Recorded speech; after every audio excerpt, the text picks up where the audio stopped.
Tremendous power slam that Mojo Rawley. What a splash again. Hi guys, it's Hell in the Cell time. Max is actually just taking care of some business and watches the kickoff. Gable's thinking about the end. Gable, perfect moonsault. Perfect moonsault. Damn it. Damn it, Mojo. Damn it, Bobby. Oh, shit. He's going to do it again? Are you serious? Boom, shakalaka. 1, 2, no. Because nobody likes us. What a display of power. I'm going to try to readjust this just a little bit. Try that. That work. Actually, my mother says so. Well, unfortunately, off the phone. So, there we go. You want to just scoot over just a little bit? Oh, let me move these. Missed a beautiful moonsault. Like, oh my God! What I missed? I think what happened was there was a duel in Northern Lights. Oh my God! And then Chad Gable rolled and just speared Zack Ryder. Holy shit! I know, right? So yeah, of course you know me. I'm Nate the Epic Great. This is Max Beatty. Stuffing his face with the healthiest of foods. Healthy dose of Mickey D's. They're potatoes, I think. I'm not sure. Cannot confirm. It's been a good kickoff match, though. Hashtag fuck you, Mojo. Because nobody likes you. He had me for a little bit. And then no. No. Oh, I swear to Jesus. Well, we both. Zach, what are you doing? Oh, the painter. Goodbye. Oh, shit. Wow. This is a really good match. Ryder's still on Dream Street. Turn Mojo heel. Turn Mojo heel. Because nobody likes to see Zack Ryder. I want to see Zack Ryder's babyface, dude. I want to see him compete for the U.S. title. I want that because Zack Ryder's amazing. Bam! So they can take it away 24 hours later. Oh, you're right. God damn it. Dang, bro. Well, we get Chad Gable and Shelton Benjamin with a big win. Well, I mean, it's a good match. It was a good match. Yeah, so we'll be tweeting throughout the show. Maybe do some Facebook Lives just to give our reactions on this. I'll be tweeting again. What else was I going to say? Tonight is also the start of the number one contenders tournament to determine who will face me for the CWP title at Starrcade. Well, it was going to be Starrcade, but then I found out that it's actually not going to be a live event. So we're going so really set it for Survivor Series. How about that? So what is Starrcade then? Starrcade is like a off-brand live show basically. It's really weird. I don't understand it.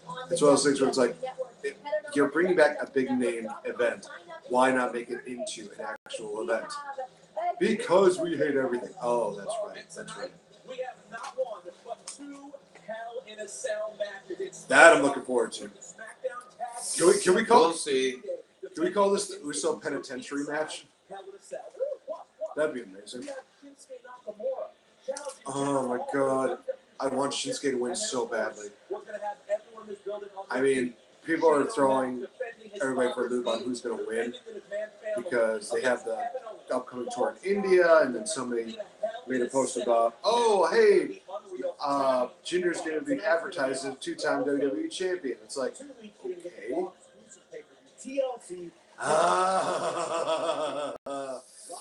Stop! Sorry. 2 weeks away. Okay, I can breathe. That's going to be a part of a huge wrestling week for me because we got to be together for that, man. Oh, we're watching that. I mean, there's a part of me that would love to go there live to watch it, but it's like, no, we're watching this. We're watching this come from our own home.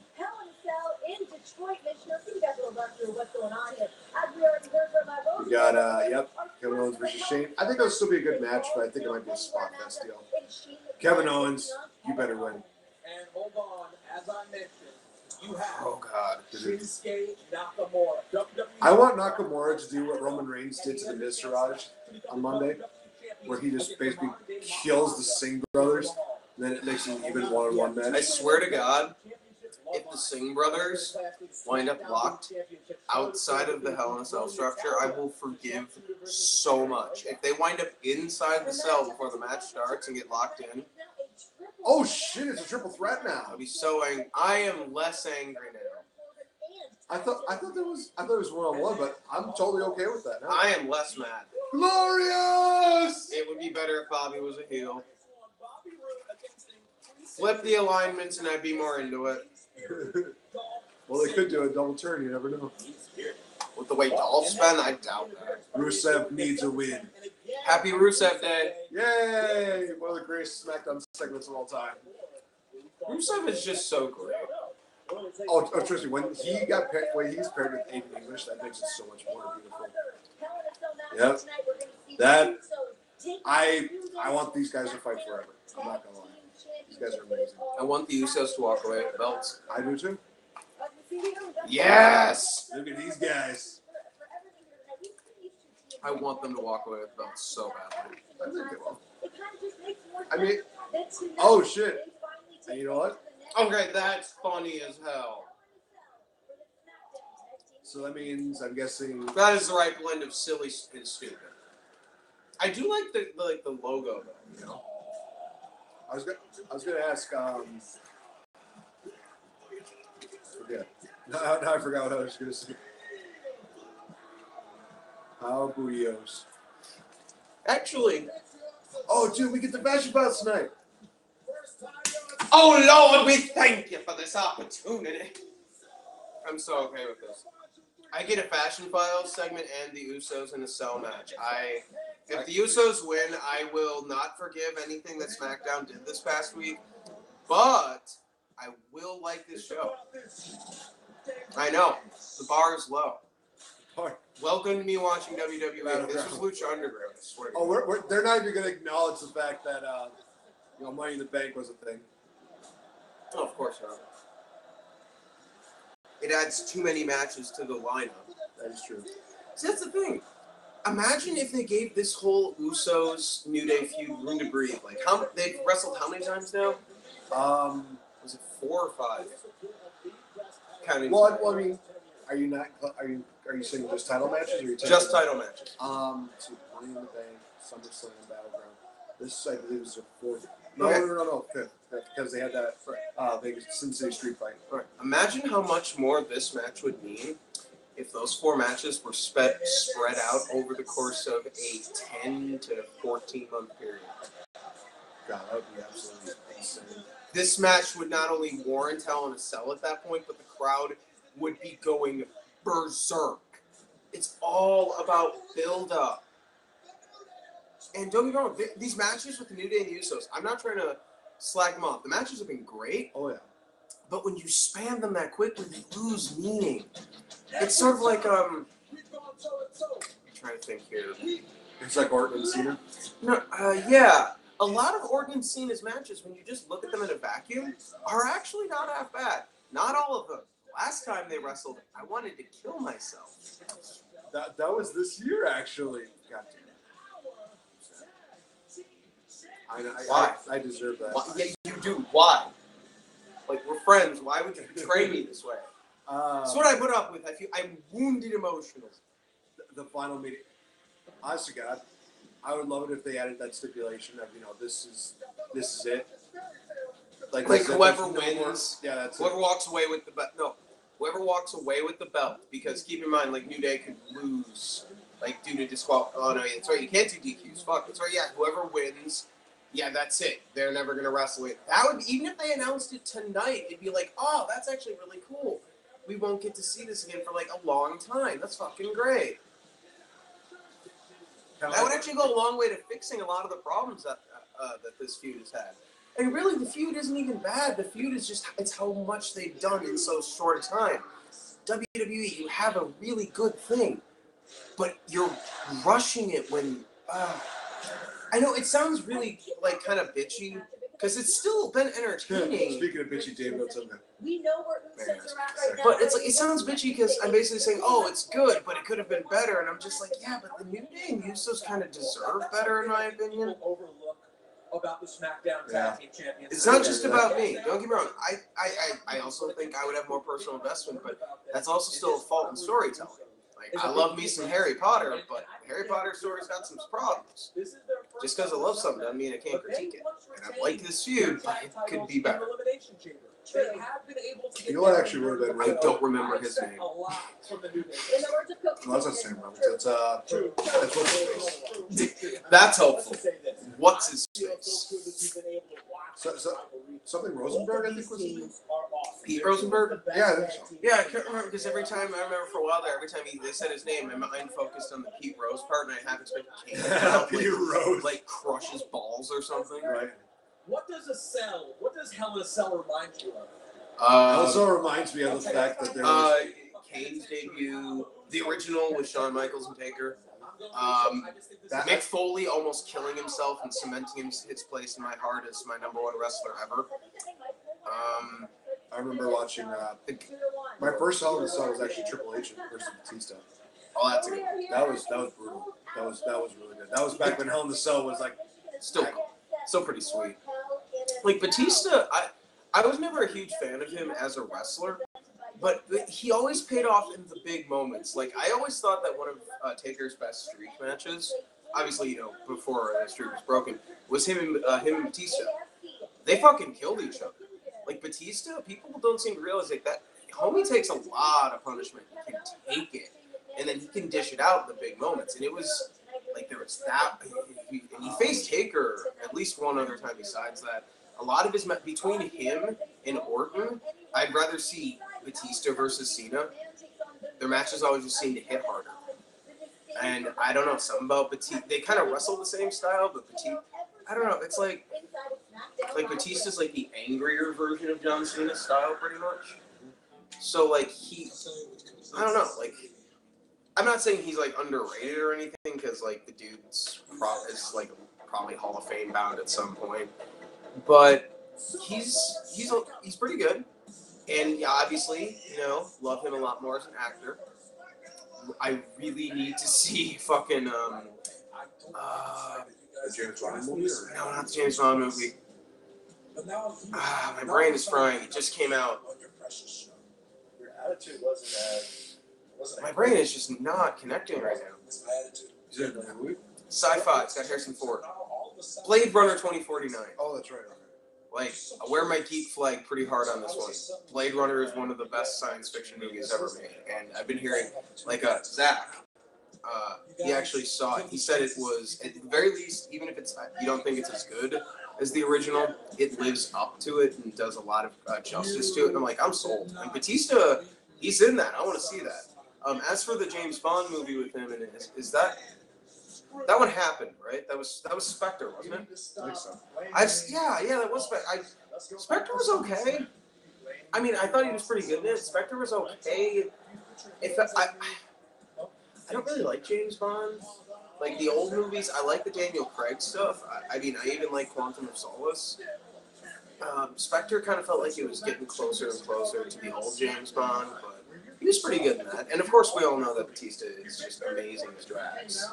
Right. And he's gonna be in an Avengers Infinity War. So all I want at some point is I want the Hulk and Drax to just be friends. Like they make buddies on the battlefield and they just like murdered a whole bunch of like PL grunts and they just stand and look at each other and they don't even have to like shake hands or they just look at each other and they smirk and then they just run off to go kill more shit. I'm just like, yes, they're murder buddies. This is great. Honestly, that's what they should have done in Suicide Squad. Have like Killer Croc and Katana be like murder buddies. Like, yeah, we're really good at killing people and we make it look so cool. I am beautiful. Dad didn't give you enough attention when you were a kid? Still, I'm not with the Shane McMahon, Kevin Owens dude. I'm sorry. I'm just not with it. Do you think that they're trying to like recreate Miz and Daniel Bryan through Kevin Owens? Would have been better off survive that crash. I think maybe a little. It's possible. I don't think they are. But it's possible if that's what they're trying to do. The difference is that Miz and Daniel Bryan were, going through. They were using real life emotional stuff. Miz always feeling like he's been overlooked, and honestly, can anyone blame him after WrestleMania 27? I mean, for crying out loud, he had that amazing "Hate Me" video at WrestleMania 27, and it still got overshadowed by The Rock. Rock bottom. Restart the match. And him being the safest wrestler, and him like going at Daniel Bryan's injury, it had a lot of reality to it, which is what made it so good. But they're just bringing up some shoot stuff, and then Vince McMahon bled. Oh my God, that's so crazy. It's Vince McMahon bleeding. It just hasn't happened in a long time. There have been times when I thought that Vince McMahon was going to die because old men shouldn't lose that much blood, Or the fact that Kevin Owens, like this for a second. To that frog splash. Oh God, yeah. A McMahon senseless. You got that word. Although I will admit that this is actually pretty genius by Kevin Owens. Basically saying, hey, I can beat one of you guys senseless and not get, any kind of repercussions.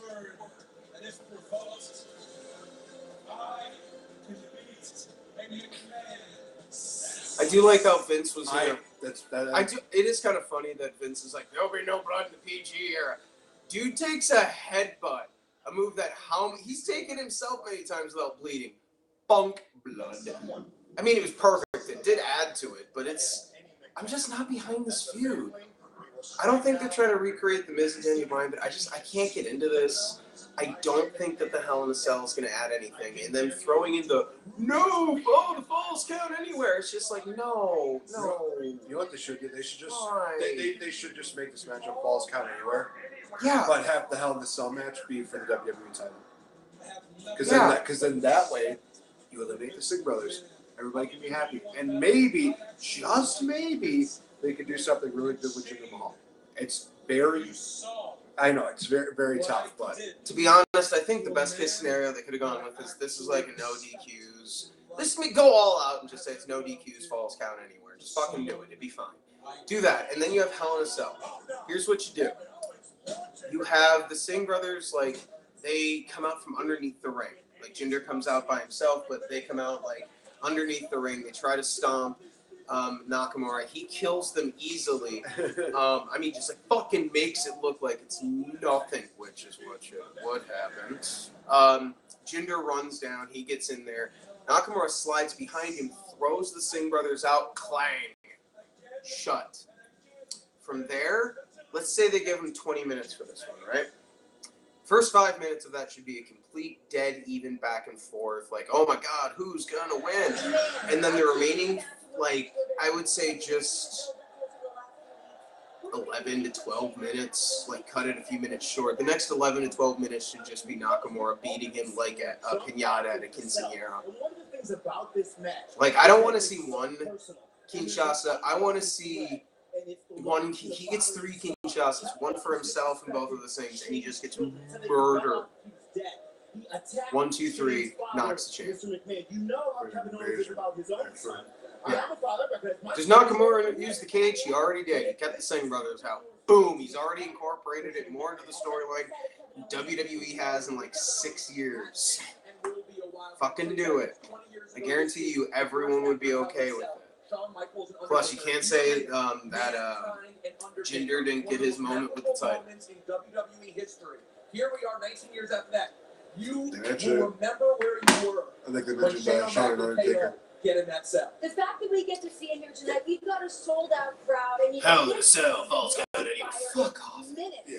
It is all about to happen. I do like the Hell in a Cell logo with like the skull going back over, like the hand going over the skull, pulling it like a lever almost. And it looks like something you would have seen in the Attitude Era for logos. Oh, it's getting lowered. Yeah, like I remember one year King of the Ring was a skeletal hand stabbing like this gladiator sword downward, and the sword had like an eye in the pommel. It's fucking weird. Oh my god, are they shilling the fucking network? Do they still do that? Like, do I just zone out when they do that?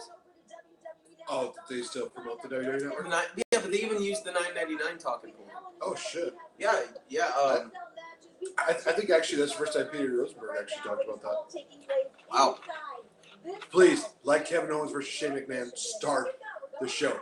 I want the main event to be Usos versus New Day. Yeah. I think that'd be awesome.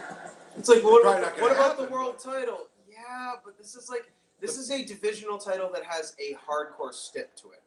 And the thing about it is that they built the tag team, title match so well. Oh my god, yeah. The best Like I said, built story should go last. Yeah, and I'm just saying, it's super condensed, but it's not as good as it could be, but it's still a good story, and it's going to be in Hell in a Cell, and it's still for a title. Just do it last. I had to. That because I might go dark. Unauthorized viewers beware and be forewarned. Because receipts are prohibited. Because there might be some cursing and blood. But to be honest, if your child is a 12-year-old boy, What is wrong with you? he's already played Call of Duty. He's used to it. If your child is a 13-year-old girl, she's probably played Call of Duty and is used to it. Just saying, I tried getting on a Call of Duty server last year, and I had a little 13-year-old white girl calling me the N-word. Serious? Yeah. I'm just sitting here going, really? Is it both? Has it gotten that bad? Is it both genders doing it? I feel, really? I mean, on the one hand, yay, equality. On the other hand, oh, we're all equally stupid, aren't we? It's Oh, God. It was one of those situations where I'm just like, child, where is your mother? Oh, no. And they bring up one of the worst Hell in a Cell matches of all time. They used one of the few good shots. For supremacy. It is for supremacy. Oh, Because in all honesty, they set the bar for the bar versus Shield. You know what looks really good though? See how they've got filters and tints on all the video footage, right? On one of them, the New Day's tag belts, the straps, the plates look the same, but the straps look black. It looked really good. I mean, obviously they can't do that because blue and red, but I'm just saying.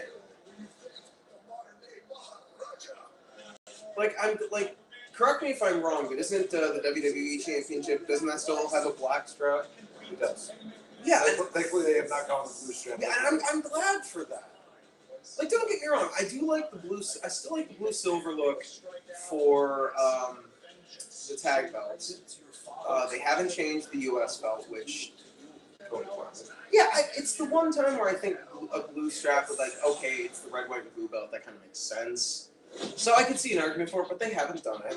The women's division belt looks great, whether it's white or red, let's be real here. Or even with those globe things. Oh my god, I want Naomi to be the champion again. The memories are real. Feel the glow, bitches. I'm sorry, I was all about Naomi. She got so good, so under the radar, so fast. And then I'm sorry, oh wow, that entrance is legit. That entrance is fucking tight. Oh my god, can she wrestle? She's pretty solid on the mic. I'm like, why is she not the champion? Why do you not have her as champion? If they gave her the right persona, she could almost be the female equivalent to what Johnny Mundo is now in wrestling. She probably could do amazing parkour. Oh. Thing is, if they did that, and we are going to hell. But if they pulled a full Johnny Mundo with her, she'd become a heel. And I'm sorry, I'm not going. I'm sorry, I can't. Naomi, the love is too real. I gotta. Even when she was a part of Team EAB. Don't talk about the dark times. Okay. Don't talk about it. Don't talk. Bad times. Nice pun. You made the pun yourself funny. I hate you. I hate you. Please, not the tag team titles. There's the tag team titles. I will probably scream. Don't get me wrong, it's probably gonna be a great match, but I'm gonna scream. You can't. The crowd will pop too hard too early. You can't do this. God, that is no.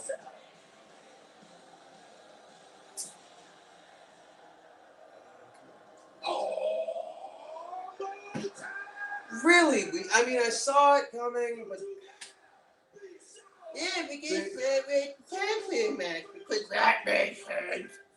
I mean, hey, at least you're not in the pre-show like it was last month. But like for some reason, at least it's not in the pre-show.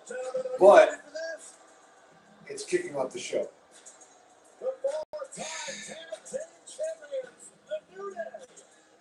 Here we go.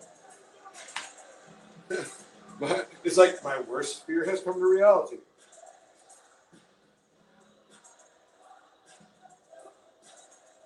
Honestly, I can say I never prepared already to have a man with a trombone twiddling his hips on the way to a fight. That's an acquired taste. It is our first Hell in a Cell matchup of the night. 20 feet tall in a match environment. The new name for More likely, this is probably what they're going to use for war games, which I'm totally okay with. This rivalry began 4 months ago. Who would have ever predicted it would end here? Although what would be actually pretty cool is if they had all 3 of them compete against the 2 Usos and the Usos won. Because then the Usos can say, yeah, we just beat, 3 guys. What now? 2 teams enter, and 1 team Well, okay, so we're getting Biggie and Xavier wins. 1 team This is kind of leads interesting, this actually. big, huge, Because Xavier Woods helped them win the tag team titles the first time. 20 feet Big tall, E made of was the reason why they lost the tag team of titles. steel, And then I guess Big E was the reason why they won it, This- sort of. Put him back. is about to get real. About to realize that tape that you had earlier this year? It is a monstrosity, but in our Smart hands, shit. it You could be our remember that post I was greatest telling you about earlier from weapon. Intellectual Usos, Wrestling? they love They it. somehow mentioned that as somehow the best form of athleticism compared to a match between Shawn and Tyler. I literally was But like, what they yeah. fail to He understand brought that up. I'm is doing that we I'm doing a podcast on that. I hate people. He's a I baby. agree with my Adam Cole's gonna tweet. It's like, hey, you don't steal my baby. and I stand by the sentiment I just put out on Twitter. Starting with this tag match is like starting a video game with the final boss. Apocalypse. I mean, you're not wrong. I mean, like, yeah, actually, a good example for that. Allows me to be a bit of a nerd and critique something. God of War 3. Would have been an excellent game, had a lot of shortcomings. One of its worst problems is that it started with the best boss fight and sequence in the entire game, if not the whole series. Takes about 45 minutes. It's a lot of fun. And then there's another 7 hours of game. It does not live up to that. Same kind of problem here. You're starting with what people are expecting to be the best match on the card first. Oh, so. I'm afraid this. Set yourself up for potential failure is all I'm saying. Should have started with Kevin and Shane. I really should have. Because, I mean, this is about. I don't know. I mean, do you remember last year when they first started off with the triple threat match for the WWE title? Yeah. And everything else just kind of Withered and died. yeah. Especially when they had the main event be Randy Orton versus Bray Wyatt. I mean, hey, we got Luke Harper back. Awesome. But that was about it that I can remember about the match. Other than Bray winning. My official response to any time I hear from, or see Bray Wyatt, my official response is to either go bugs on the screen. The savior of commentary, Corey Graves. I'm sorry. That's okay. I either go bugs on the screen or House of Horrors. Until WWE commits to fixing him, I'm done. They could probably do that with Sister Abigail. But I swear. God, though, when he dressed up as it with like things and the We sheet. don't know if that's actually him. I'm sure it's not. My problem is that it happened. It's just, it looks so bad. It's like, why? I will say this, that if by somehow they are stupid enough to do that with Bray Wyatt, somehow it turns out Like, he's like channeling her spirit, or he's like that is going into like a serial killer mode with like an alternate personality. I'm like, no. That's not going to work. Different later on I tonight when want Shane Sister McMahon Abigail. stepping If they're going to go to this, go all out. Go find somebody who's going to fit I that. still say Adam's idea using Alexa Bliss is probably the best, but Alexa's busy. These teams came into this I match say Saint Beckett. and prepared to raise That'd be the cool. bar, raise the level. I think she's the perfect fit for it. I think that. And plus her tweet that she did, I think it was on Monday, actually fits very well. Yeah, you're right. I mean, that could work. It could work. It's something I'd be willing to give a chance. When's the last time we had a Hell in a Cell tag match? We got Gatorade under there, so if you need refreshment mid-fight. You know, I'm trying to remember actually. I think it might have been DX versus Legacy. Was it? I think so. But for a tag team, so you sure? I think so. Because you have to also remember they also did the DX versus McMahon's a big show thing. For the most part, it was actually a really good match. Vince McMahon's head went up Big Show's ass. That was the only thing I regret about that. That is all my mind can come to because no matter how good that match is, and it is not bad, But it always comes to that. Vince McMahon, bloody-faced Vince McMahon, rim jobbing the Big Show to his own defeat. It's like you can't unsee that. It would be like walking in on your grandparents. shit! They got Shane. Oh yeah, Big E brought that in. They're keeping Kofi out of the cage. I have a feeling the team that doesn't win this match is going to spend a couple nights in the Oh. hospital. Oh no! Oh, this is gonna hurt. Oh! That was very good though. Nice tag team. That was. In reality, I hate to be that person. I'm just saying, in reality, his skull would be caved in. I agree. Don't get me wrong, I love wrestling, but that's just, it is one of those times where, like, even the 5-knuckle shuffle, if you actually hit that, when you're someone to see in his body weight, you're fucking somebody up. And your hand. Well, Big E just hit the cage.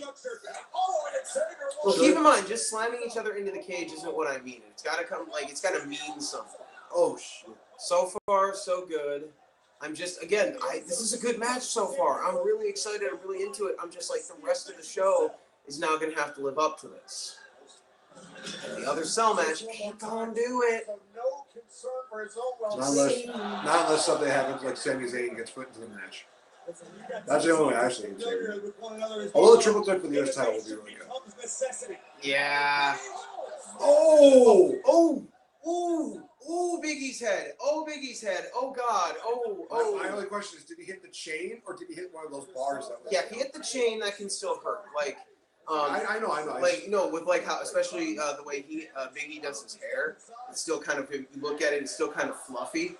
That can get caught up in those chain links, so he could have hair just ripped right out. But if you hit one of those posts, yeah, that's rough. This is not good. I apologize. I've been watching a lot of JonTron lately, and it's just seeping into the way I talk. Oh, so that makes me Aaron or Danny Sexbang. Aaron. Yeah, I'm more of a Yeah, Aaron. Oh, Rick. Oh no, not Francesca 2. Or is that Francesca 5? I can't even tell anymore. I'm sure we'll find out next week. Yeah, do you remember when he made Francesca like almost seem like an actual living being? What the fuck? Wow. Strategically placed plethora of trombones. That's the greatest thing I've ever heard. And you see Woods' face? He's like, I'm sorry, baby. I'm sorry to have to do this. Oh! Oh, first shot. Oh, honey. Poor Jimmy. Pink-bellied with a trombone. That's a cowbell. Oh my God, are we making more cowbell jokes? Really? I was waiting for this would be one of those things where like JBL would fit perfectly into That's this. right. See, here's the problem with the cowbell spot. You can't do it right in 2017 WWE because the part of the body that makes the best. Oh my God. The part of the body that makes the best sound with the cowbell spot is the head, and you can't do headshots.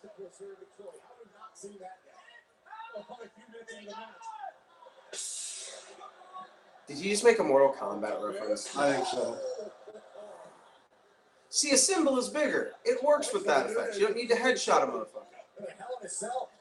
Oh, they're gonna go for the finish. They're gonna go for the finish on the gong. Wow. What the frick? Oh! Death super kick, though. Yo, watching this at home, motherfucker. I have to see that again. Oh! Bam. Through the chair, and it, like, slid up his shoulder. Bam! Woods is remembering his time as Austin Creed. Just like that, it's advantage Usos. Really? Man, am I still wearing a red, white, and blue top hat? No, man, no. Is Black Machismo still a thing? That wasn't you, and no. I feel like, what is he doing? What the fuck is he doing? I think he had an itch on his back. Oh no! Now it's Uso Penitentiary.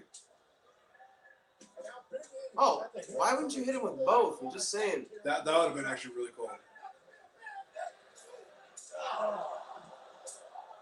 Why are you breaking I- afterwards? I'm I confused. want somebody to make a reference that somebody said, you know, like this is how, you know, this is how like, you know, dark world countries punish their people. It's from Singapore Kings. Oh, God, yeah. That would actually. You know what I think would be cool? Like, you'd probably only see it on the indie circuit, but they bust out two. Jimmy's just like, what the fuck is this shit? They bust out two kendo sticks in a match, and they have like a little mini sword fight. Oh, the sandwich steal. I think it wasn't the head. Damn, son. Yeah, Biggie's not going to be eating for a while. That's like fucking gone. What are they? Is that a We Want Tables Yes, chant? we want Chables channel. Okay. Motherfuckers, calm down. We still got at least, you know, Probably got at least 5 to 10 minutes of this shit left. dude. Imagine if they go like Lucha Underground and they have like this whole match go throughout the entire night. I would cry. Tears choke. I would be the same way. And Still then my next thing heart. you know, Still my heart. next thing you know, like Kill Shot and Big Mac just come in there in the match. Oh! Oh! Xavier Woods is now dead. I think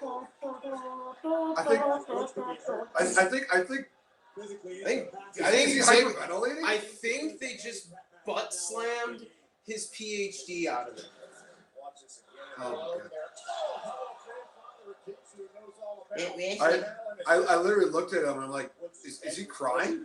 I've seen wrestlers in the ring cry before. It takes some serious pain to bring it out, but I've seen it happen. See, legitimately, I think that would make me cry. Oh God, yeah.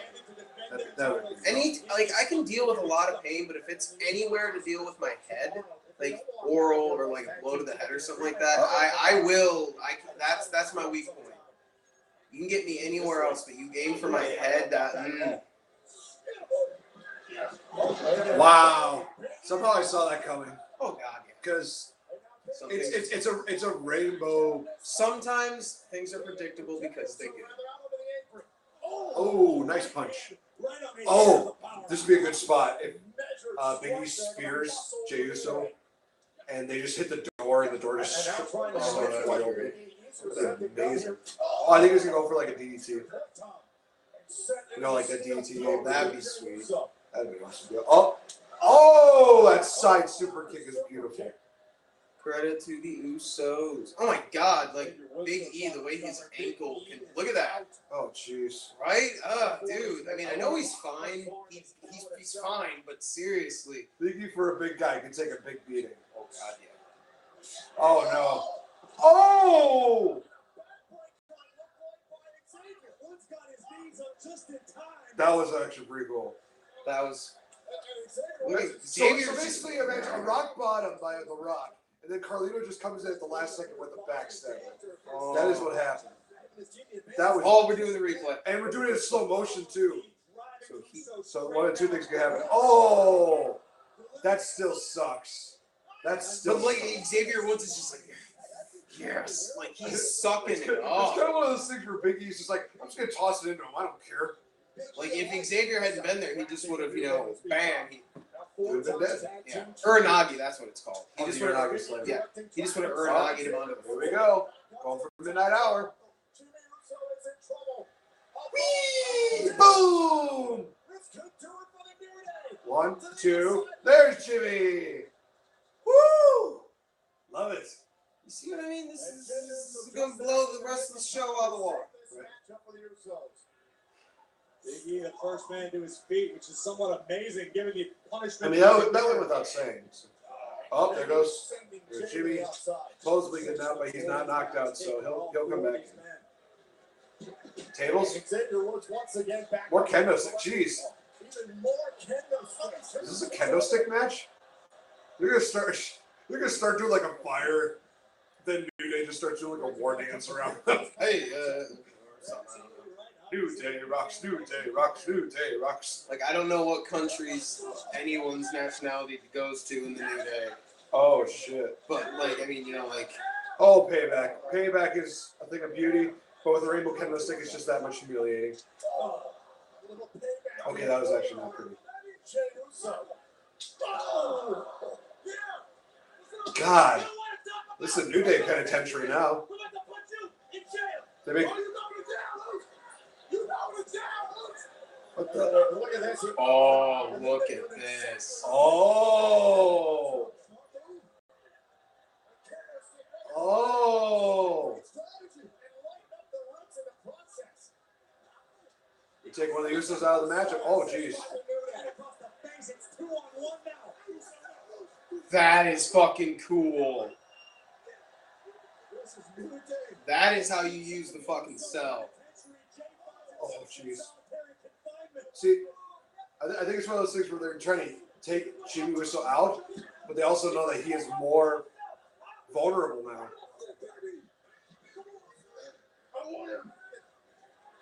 I warned him. You hear that? It's like when Batista said the whole. Oh, I think they just screwed themselves with that. We'll see. We'll see. It's like when Batista said to the kid, "I hate you, Batista. I hate you too." I love that shit. It was like one of the best moments of Batista's career. Next to winning the world title like so many times. First off the steal. Oh, do you remember when he was in a wheelchair and he's Yeah. this is not a wrestling matchup. Get duct tape, being thrown off cars. This is fun wrestling, damn it. Oh my god, it was beautiful. What the frick is he doing? Oh, hey Jimmy. Oh, I thought oh wow. Nice cartwheel. Oh, but Woods just lost a bit of his teeth. like I said, Francesca, what do you want to say? Like 7? There's been many Francescas. Is it safe to say that that Xavier Woods is a little bit of a whore? He's had his mouth on a lot of Francescas. Wait a minute, dude. Oh, frick. Oh! Now that was awesome. Fuck, man. That was awesome. Man. Now can you imagine that as like an actual tag team finisher? Fuck me. It kind of Dude, only you see the Vice works. with a spear. That actually seems like it would be an amazing finish. God dang. They go and do something like this. Look at this tag team. Oh. Maneuver. He hit the bar too. Driven almost through the steel cage. And quickly driven into one of the solid support. Yeah, oh. So fast. And all that weight of Jay just crushed him. Jesus. Here we go. We're going for the dual frog spot. You have to believe that there's going to be a table spot here somewhere. Almost assuredly. There's a splash, a second splash. 1, 2. Oh. He's still alive. Jesus. I think that might have been. Big E's got to look at his eyes like, where am I? Oh, wait, that's right, I'm in hell. Literally. Oh, the KFC instant replay. Seriously, That's better than the freaking 20 rocket responses. fair enough. Damn, I thought they had it there, to be honest. I really thought it was done. I mean, the Doomsday Spear into the side of the cage, the double frog splash, I thought it was it. How is that? Oh, my God. They have to take him to Super Kick City now. Where's the table? Hey, Macho Man's in the audience. Macho Madness coming at ya. Macho Madness. It's Macho handcuffs. Time to go to the penitentiary. But 2 pairs of handcuffs in the clutches of the Usos.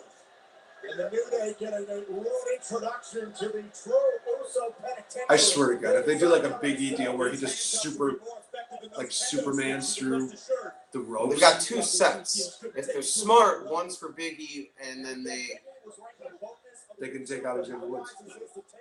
actually, yeah, just use both on. Oh, They're gonna beat down on not on Woods, on Big E, and then pull him away, and they'll either try to pin him or it depends on how they cuff him.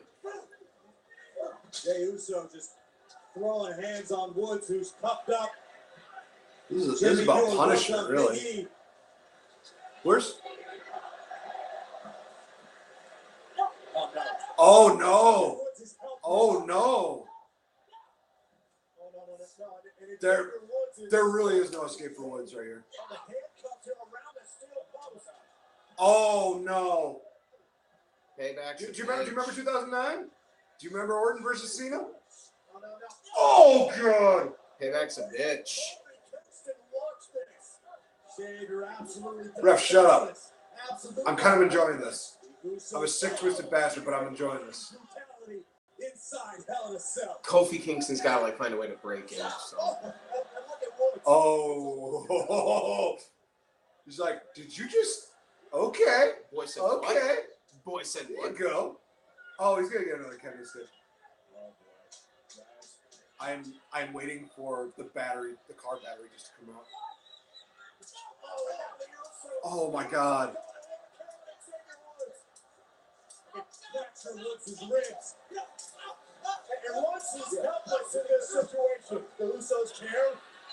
I think Kofi's.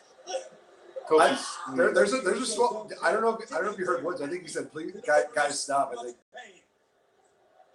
Why would you do that? Beat on him in another way. That's true. Getting to the point where it's not just about. Where is Big E handcuffed to? I don't think they cuffed him. Either that or if they did, they cuffed his hands together. No, the cuff broke, I think. Oh my gosh. This is crazy. Oh no. Oh god. Oh god. Grab me by the fucking beard. This is Big E at his finest now. Oh my god. Big E just went to a dark, dark place. Oh my god. Oh, Big E is pissed. Right. Oh, he's gonna use the kid. He's gonna spear him. Yeah. Here we go. Oh.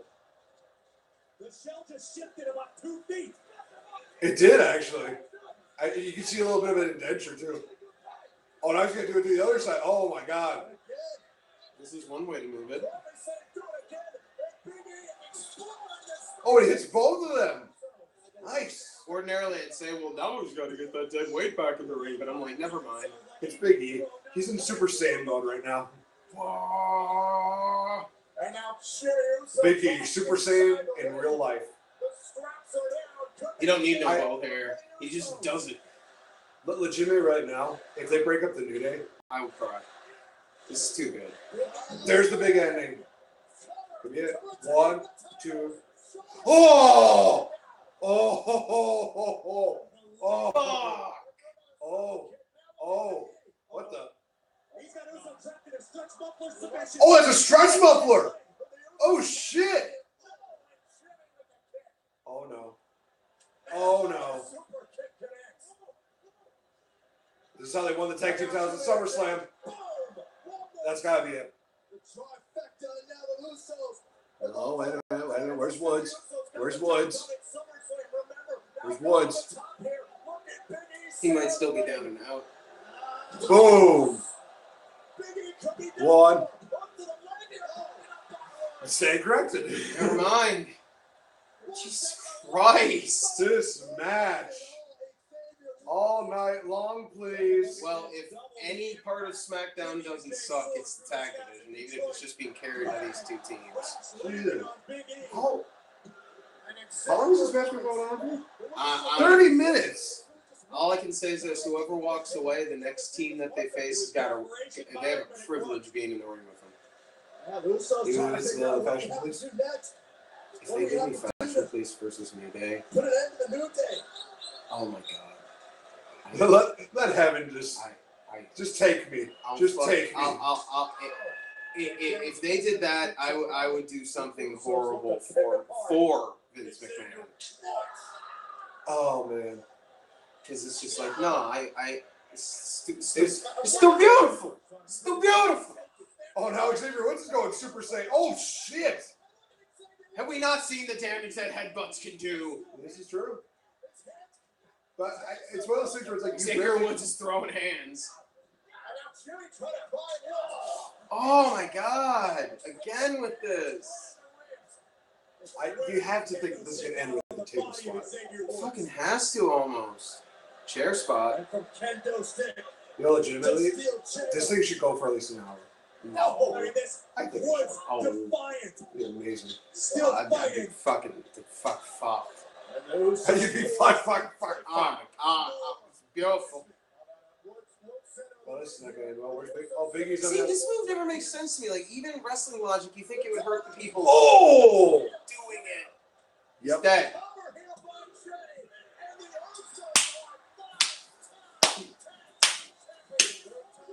I'm fucking yes. That was awesome.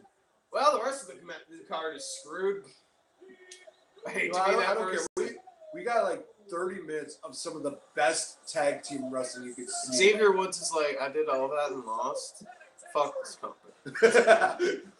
I'm gonna go back to TNA. Oh, that's not a thing anymore. Damn it. Hey, I have continued to watch Impact. They have not done anything to drive me away. But some of the worst stuff they've done so far has made me go, yeah, but TNA's done worse. So far, GFW is not bad. Global Force is doing well. Man. I don't know if they'd accept him back as Austin. Who am I kidding? Of course they will. Yeah, question for you. What's up? Spouse for me, something here. Well, I got Seagrams. I think I got some soda. You got soda? Yeah, it's in the fridge. Sure. You want one? I think I let him out do here. Oh no! How horrible! Whatever will I do? Whatever will I do? I guess I'll drink it. Whatever will I? Mountain Dew. The puns. There we go. That's beautiful. SmackDown Tag Team Champions, the Usos. So? And this better be the final meeting. Well, not like forever, but for a long ass time. Yeah. This has got to be it for a while, guys. Like, just serious. Calm down on this one. Trust me, we were already sold on these teams. And after tonight, there is no man that competed that deserves to hang their head in shame. What a battle. No. New Day look great. They've already proven themselves time and again. I would legitimately also say that these two are going to be bound to be future Hall of Famers. I'm going to go on and say that. These matches that they've been putting on. No, I buy that. New Day for their just absolute entertainment. Usos just bring in the wrestling intensity. Oh God.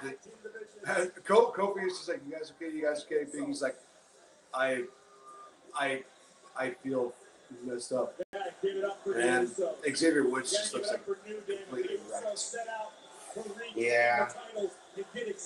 See, now if this was What Culture, they would actually say, you know, hey, take a shot for every single time you see a Francesca.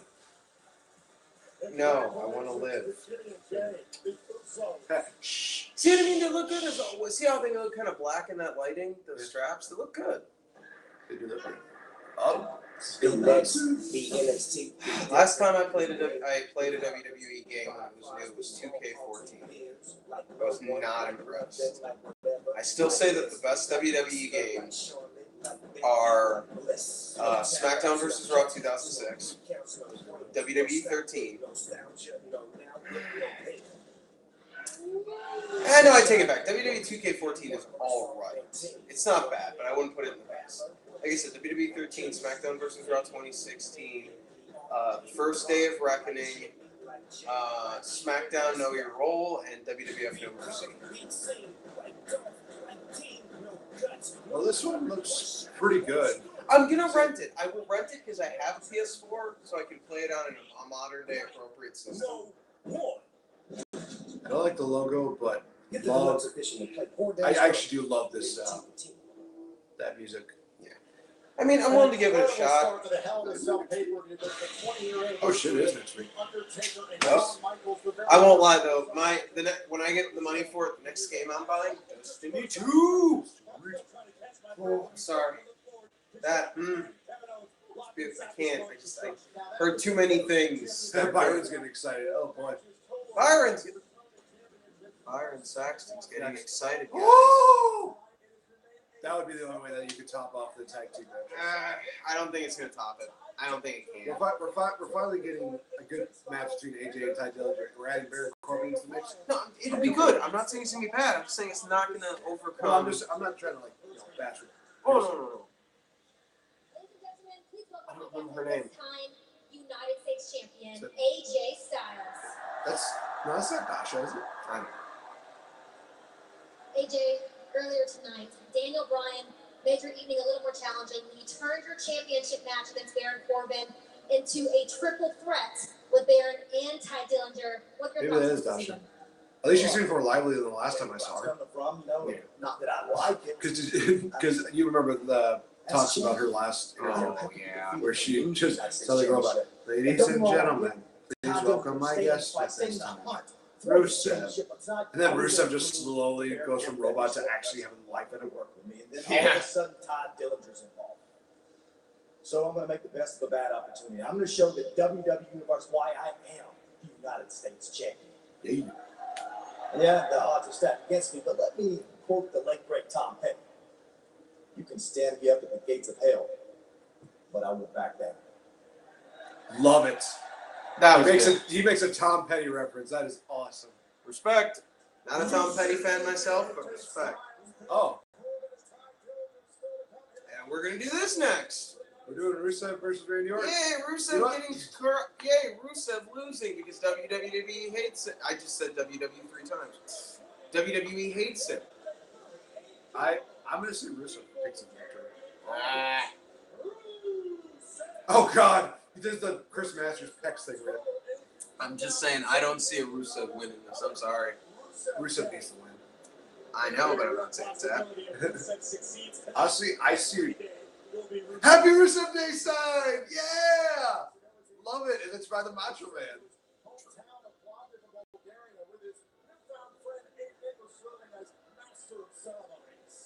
Actually, I think the only thing that could maybe save this event is if they did do the WWE Championship last, but not the Roman wins the title. In English, I love you. Rusev became the alpha male. It's Rusev Day.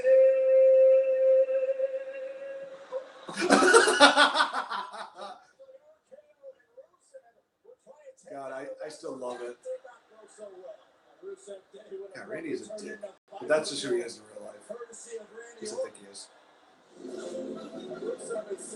Now Rusev's just like, I'm going to kill you for ruining Rusev Day.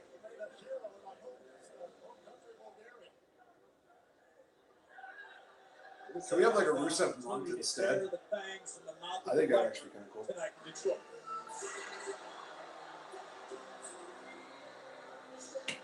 I agree. Thank you. Thought you would. Just fucking Aiden English, Rusev. Why are they not a team? How great would that be? Oh my God! Imagine like New Day versus them. actually. Hell, imagine if the two of them actually got angry and serious, and then they put them up against the Usos. That'd be the shit. Can you You imagine, could like, keep them funny and then send them up against the Fashion Police, and it would be probably. I would probably have a heart attack from that much comedy. I would die. during the matchup, like, Aiden English just sings with like, it's set up for the super kick, and then the accolade. No. See, I want this. That'd be amazing. I need this. I need this like a drug addict needs their drug of choice. Why are you doing this? I'm gonna try to do it. If Aiden English comes out and the ref takes a bump and then Aiden English comes out and just pastes Orton and Rusev gets a win like that, I'll be fucking okay with that. It's like, oh, but he got the heel victory, so he doesn't look weak. It looks like my greatest dreams have come true. Shut up. It's so beautiful. You don't taint this with your filthy words. Besides, Randy Orton's already got enough wins. He's a 14-time champion, so. I mean, oh my god, it'd be so great. It'd be so great. And then you send them up against like Fashion Police, and I don't even care who wins. I don't even care. Just give me that. Rusev and Aiden English versus the Fashion Police. Who does not want that? Answer: nobody. But hey, we're actually getting a legitimate wrestling match. We're not getting that stupid, 10-second BS that they did for the time. No. The wounds aren't fresh, but the memories still are. Yeah. That's right, I forgot it's October. Breast Cancer Awareness Month. I forgot about that. Oh, well, you're questioning the pink ropes? Yeah, I blanked on it, which is weird because I found out not too long ago. I found out not too long ago that a very close family friend, my mom met her in college.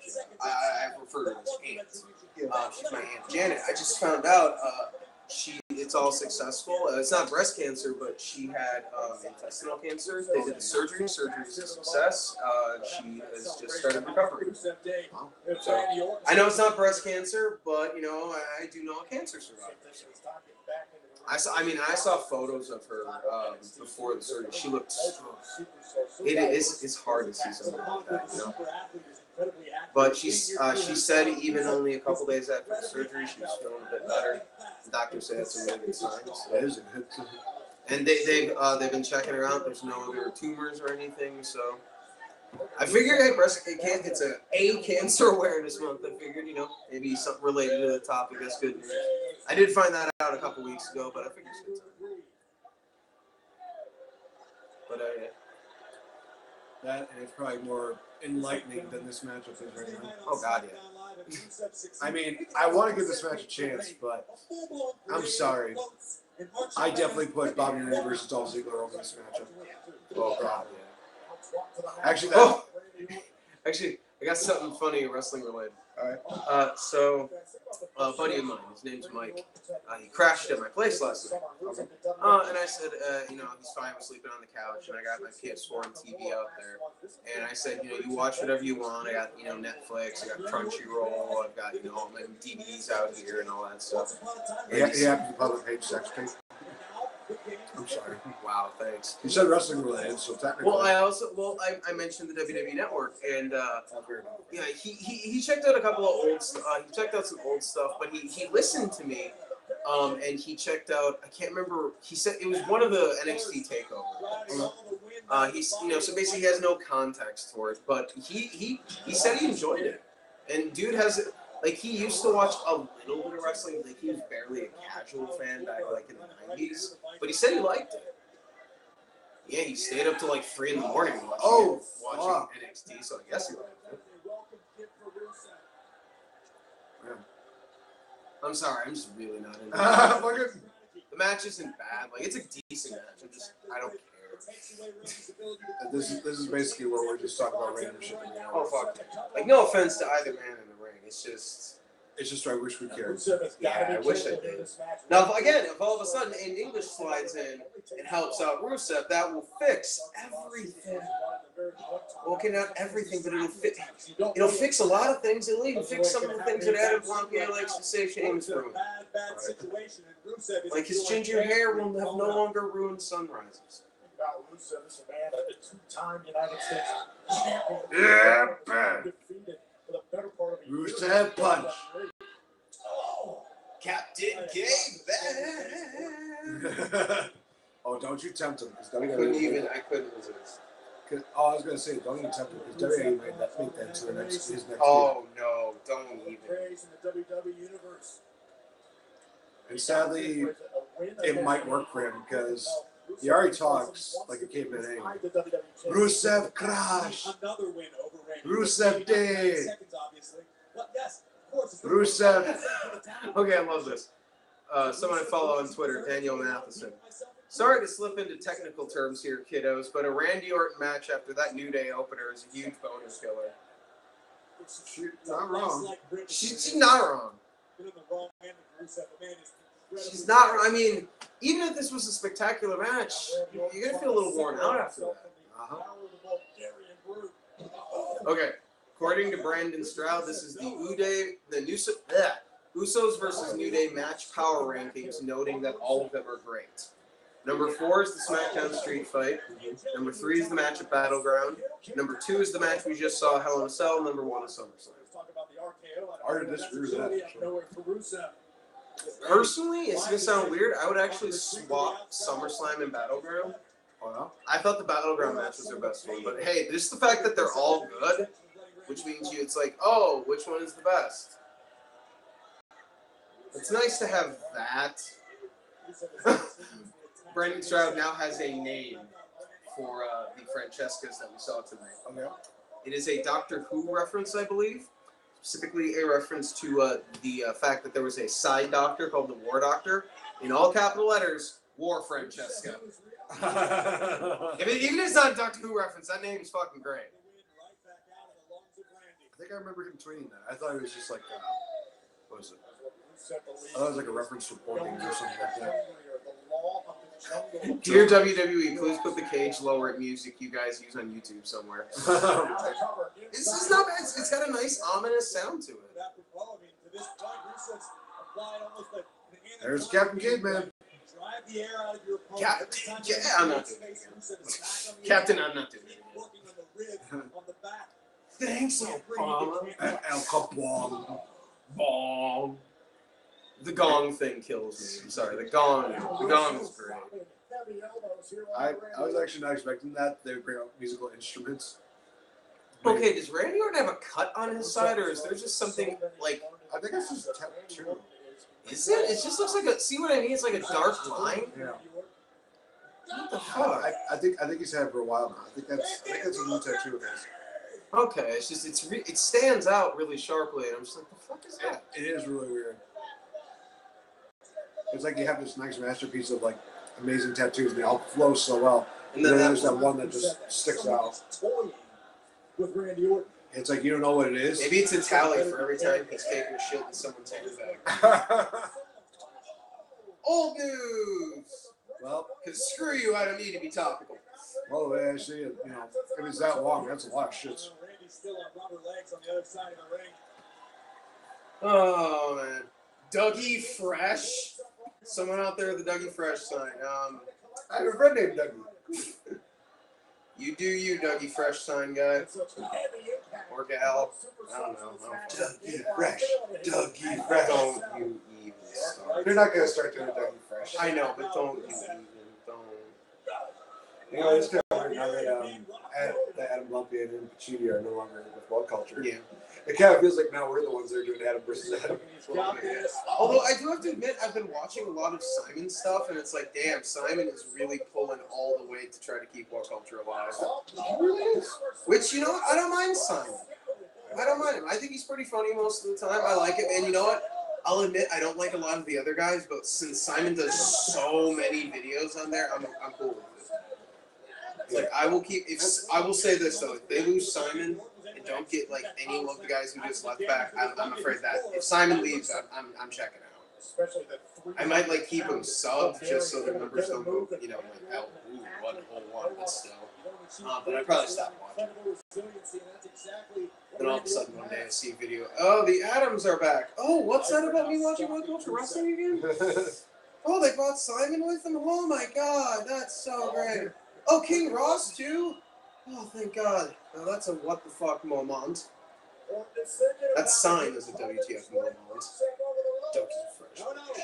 Rusev's got him up. Oh man. I'm trying to look at the thing on his ribs and it's man, you can tell when Randy Orton does not give a shit. Damn it, Billy Evans. No, I'm serious. Look, you can tell when Randy Orton. Sorry, I'm following on Twitter. I don't know if that bodes well for Let me see if I can pull it up here. Here's my daddy, Rusev. Crush my fucking throat, you brute fucker.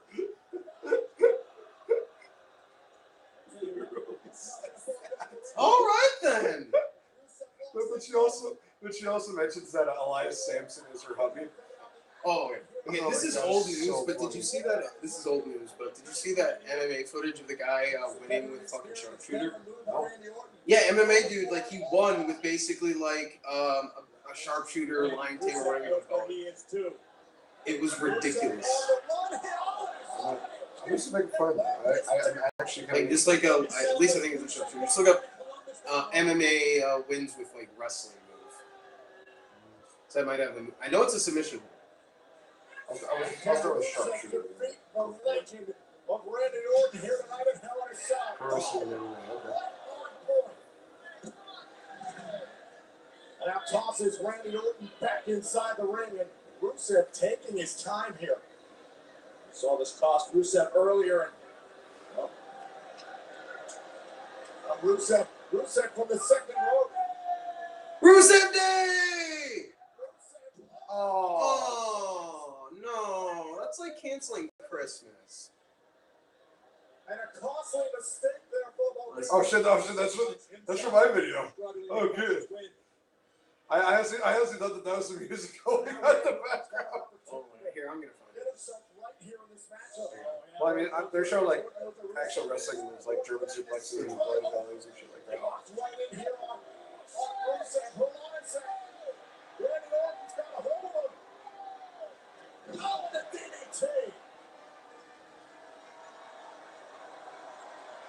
Rusev's eye will get glazed over after that one. Randy Orton is starting to travel, gentlemen. Orton starting to travel without Yay! Orton's going for the thing. Yeah, who cares? I wish I did. Randy Orton ready to strike here at Hell in a Cell. Hey. That place where bad thoughts Here's leave the second. evil and What the? Oh shit! Oh my god! Are you fucking kidding me?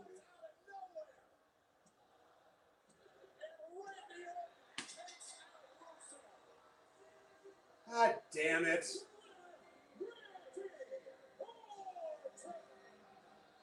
I loved the counter that Rusev did, but that finish, come the freak on. Oh no, I'm sorry. It's the Walls of Jericho we use, Oh, okay. which is basically a sharpshooter without the legs crossed.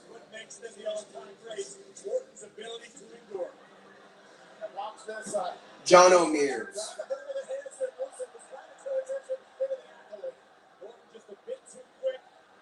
There we go. Found it? Jesus. Yeah, that is a thing of beauty, actually. People have been talking about it a lot. I've been shown it by like so many people. That moment when Rusev contemplates everything in his career.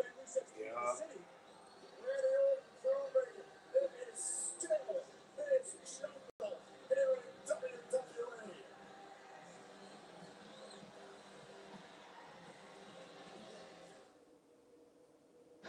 What is TLC? Let's break it down. T, table, flat wood top, fold out legs, climb up force to the middle, and well, L, ladder. Sure, you can climb it, but if you can dive off it, always dive. C, chair, cold steel. Surprisingly more versatile than just a seat. Put them all together, and you get one hard-hitting hell of a match. WWE TLC. Okay, I'll admit that was actually pretty cool.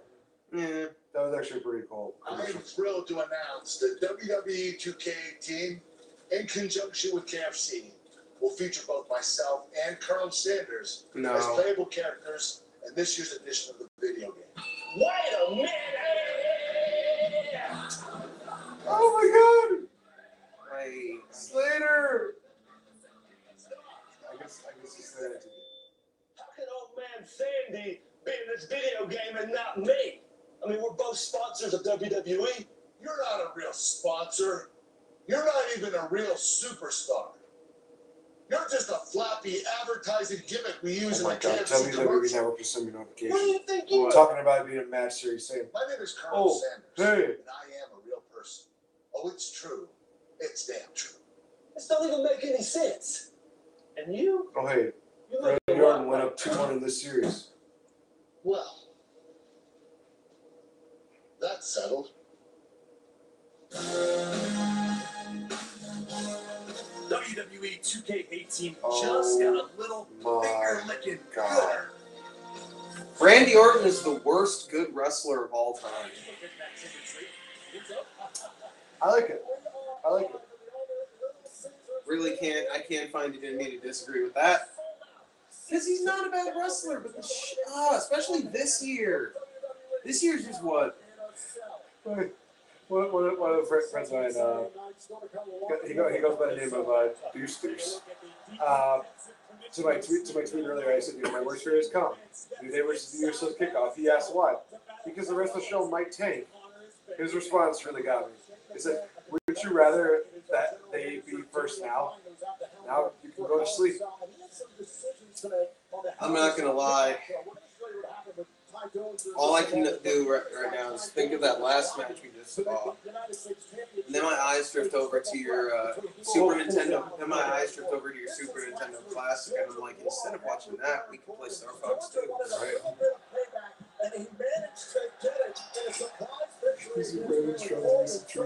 What? This kid's out, directed by Jordan Peele. Oh And my it's the Kurt Angle picture. See? I beat Baron Corbin, fair and square, 1, 2, 3. But it's Baron Corbin that's in the match tonight with AJ Styles. So Shane McMahon is just sitting alone in the dark. That So seems like normal behavior.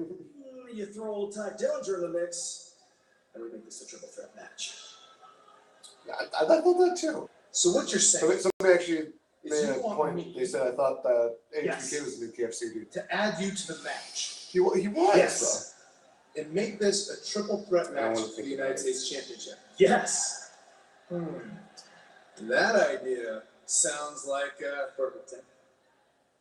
No. Oh, I was going to say a great idea. You're in the match. Daniel What are you Bryan, doing with your hands? you're an amazing Oh, dude. this is a universal sign for a perfect 10. It's kind of like this is the universal sign for yes. Know what I mean? What?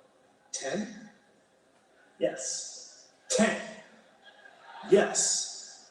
10? Yes. 10. Yes. 10. Yes. 10. Yes. 10. Yes. 10. Yes. 10. Yes. 10. Yes. 10. Yes. 10. Yes. 10. Yes. 10. Yes. 10. Okay, now I want Daniel Bryan and Ty Dillinger as a tag team. That's amazing. Really one of the best things I've ever seen.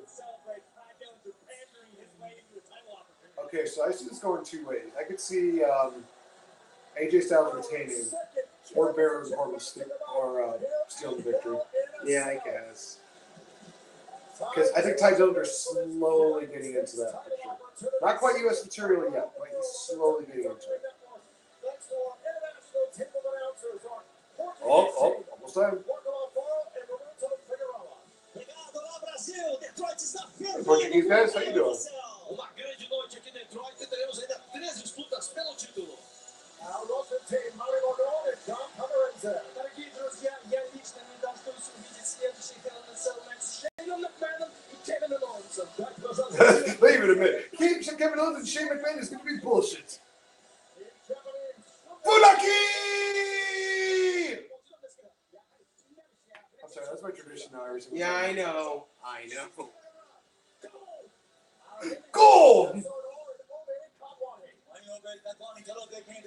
Oh, hey, how's it going, guys? Yeah, we know that Jinder Mahal's going to win tonight, so we're just going to keep, the excitement to ourselves.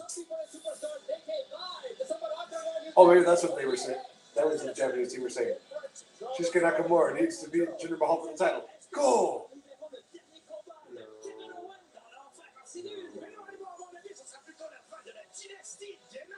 Just remember, as soon as Nakamura wins the title, I want to hear the Japanese announce team. I want to hear the joy and adulation coming.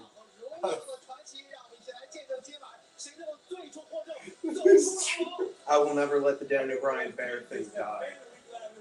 Daniel Bryan wrestling the bear is canon in my heart.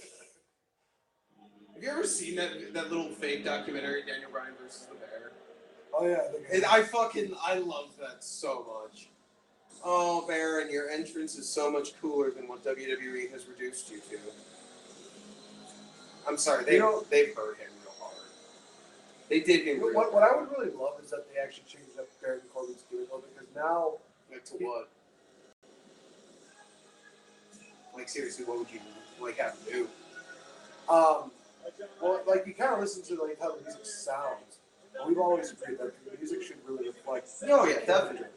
So, It sets a tone. Maybe like a Dark Messiah or something like that for Baron Corbin. You know what I'm thinking? It's venturing into the off-tap well of fantasy booking, but they don't seem to want to do Balor Club. How about Corbin Club? And make the references to Bullet Club as blatant as Copyright will Let Me Go.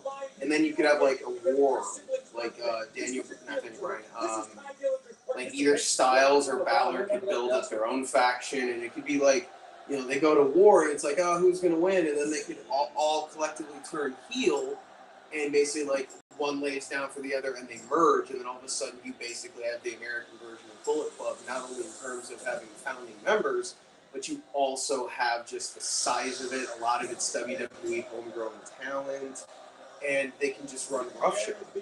And then, of course, if they're smart, they'll not go NWO and have it last forever, and have some, faction eventually take them out.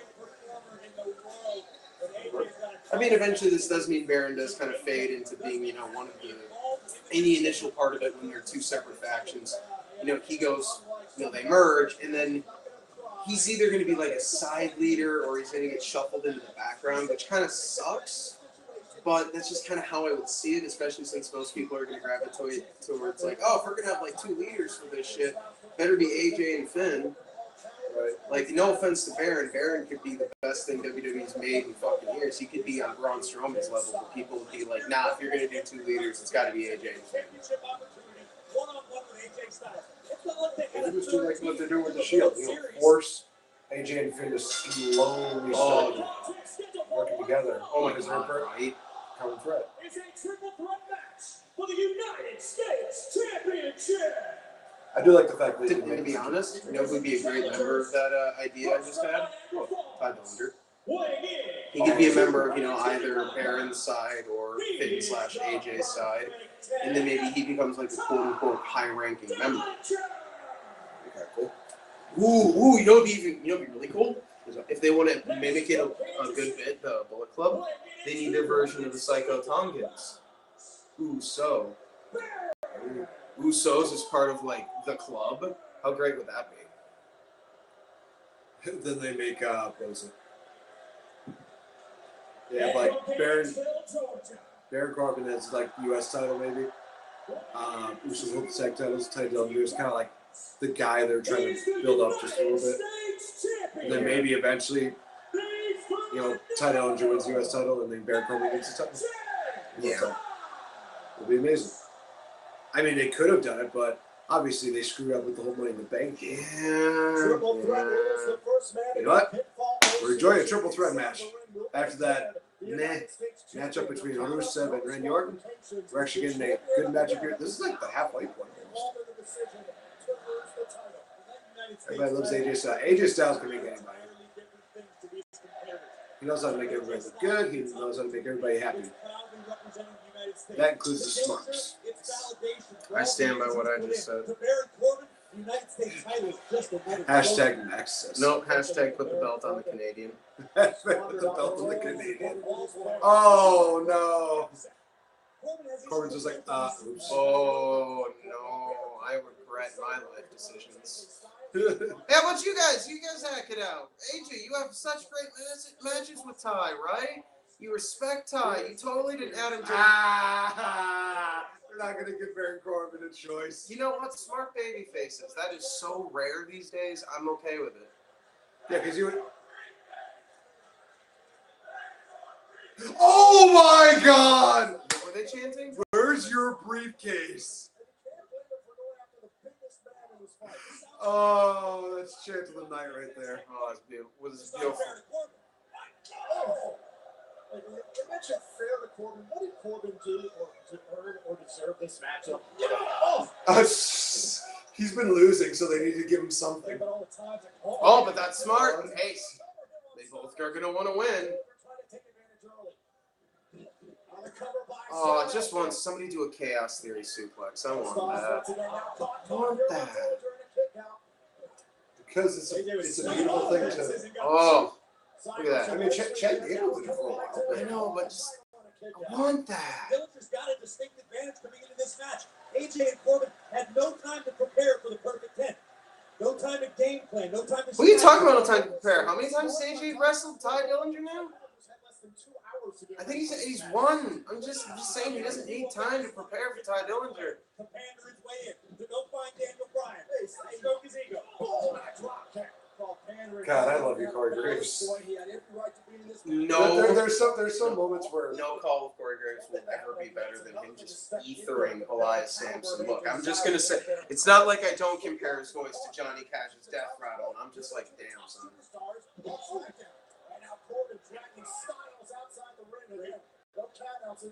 Great move by Baron, laying Or, low, taking his opportunity. what was it that NXT night where was it Percy Watson? Oh God, I think so.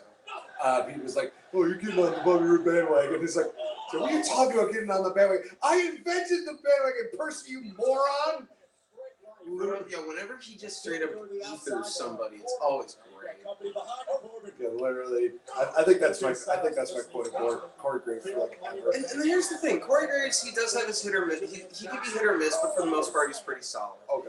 Michael Cole is good in serious situations or when they don't script him, but there's no way that Vince is ever going to not script Michael Cole. So, and I don't mean this out of disrespect, because I personally do think that Michael Cole is a good announcer. He's just screwed by the material he's given. I think maybe Corey should just replace him at this point.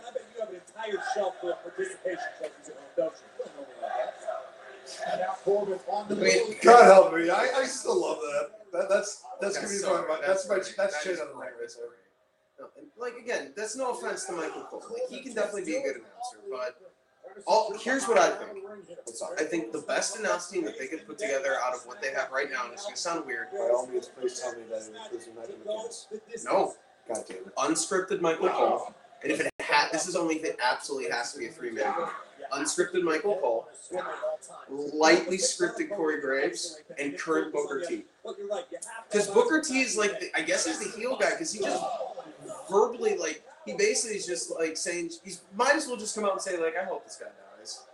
It's like, what the fuck, dude? He's like right there, and he's like going for a title. Yeah, I know. I hope he dies for real.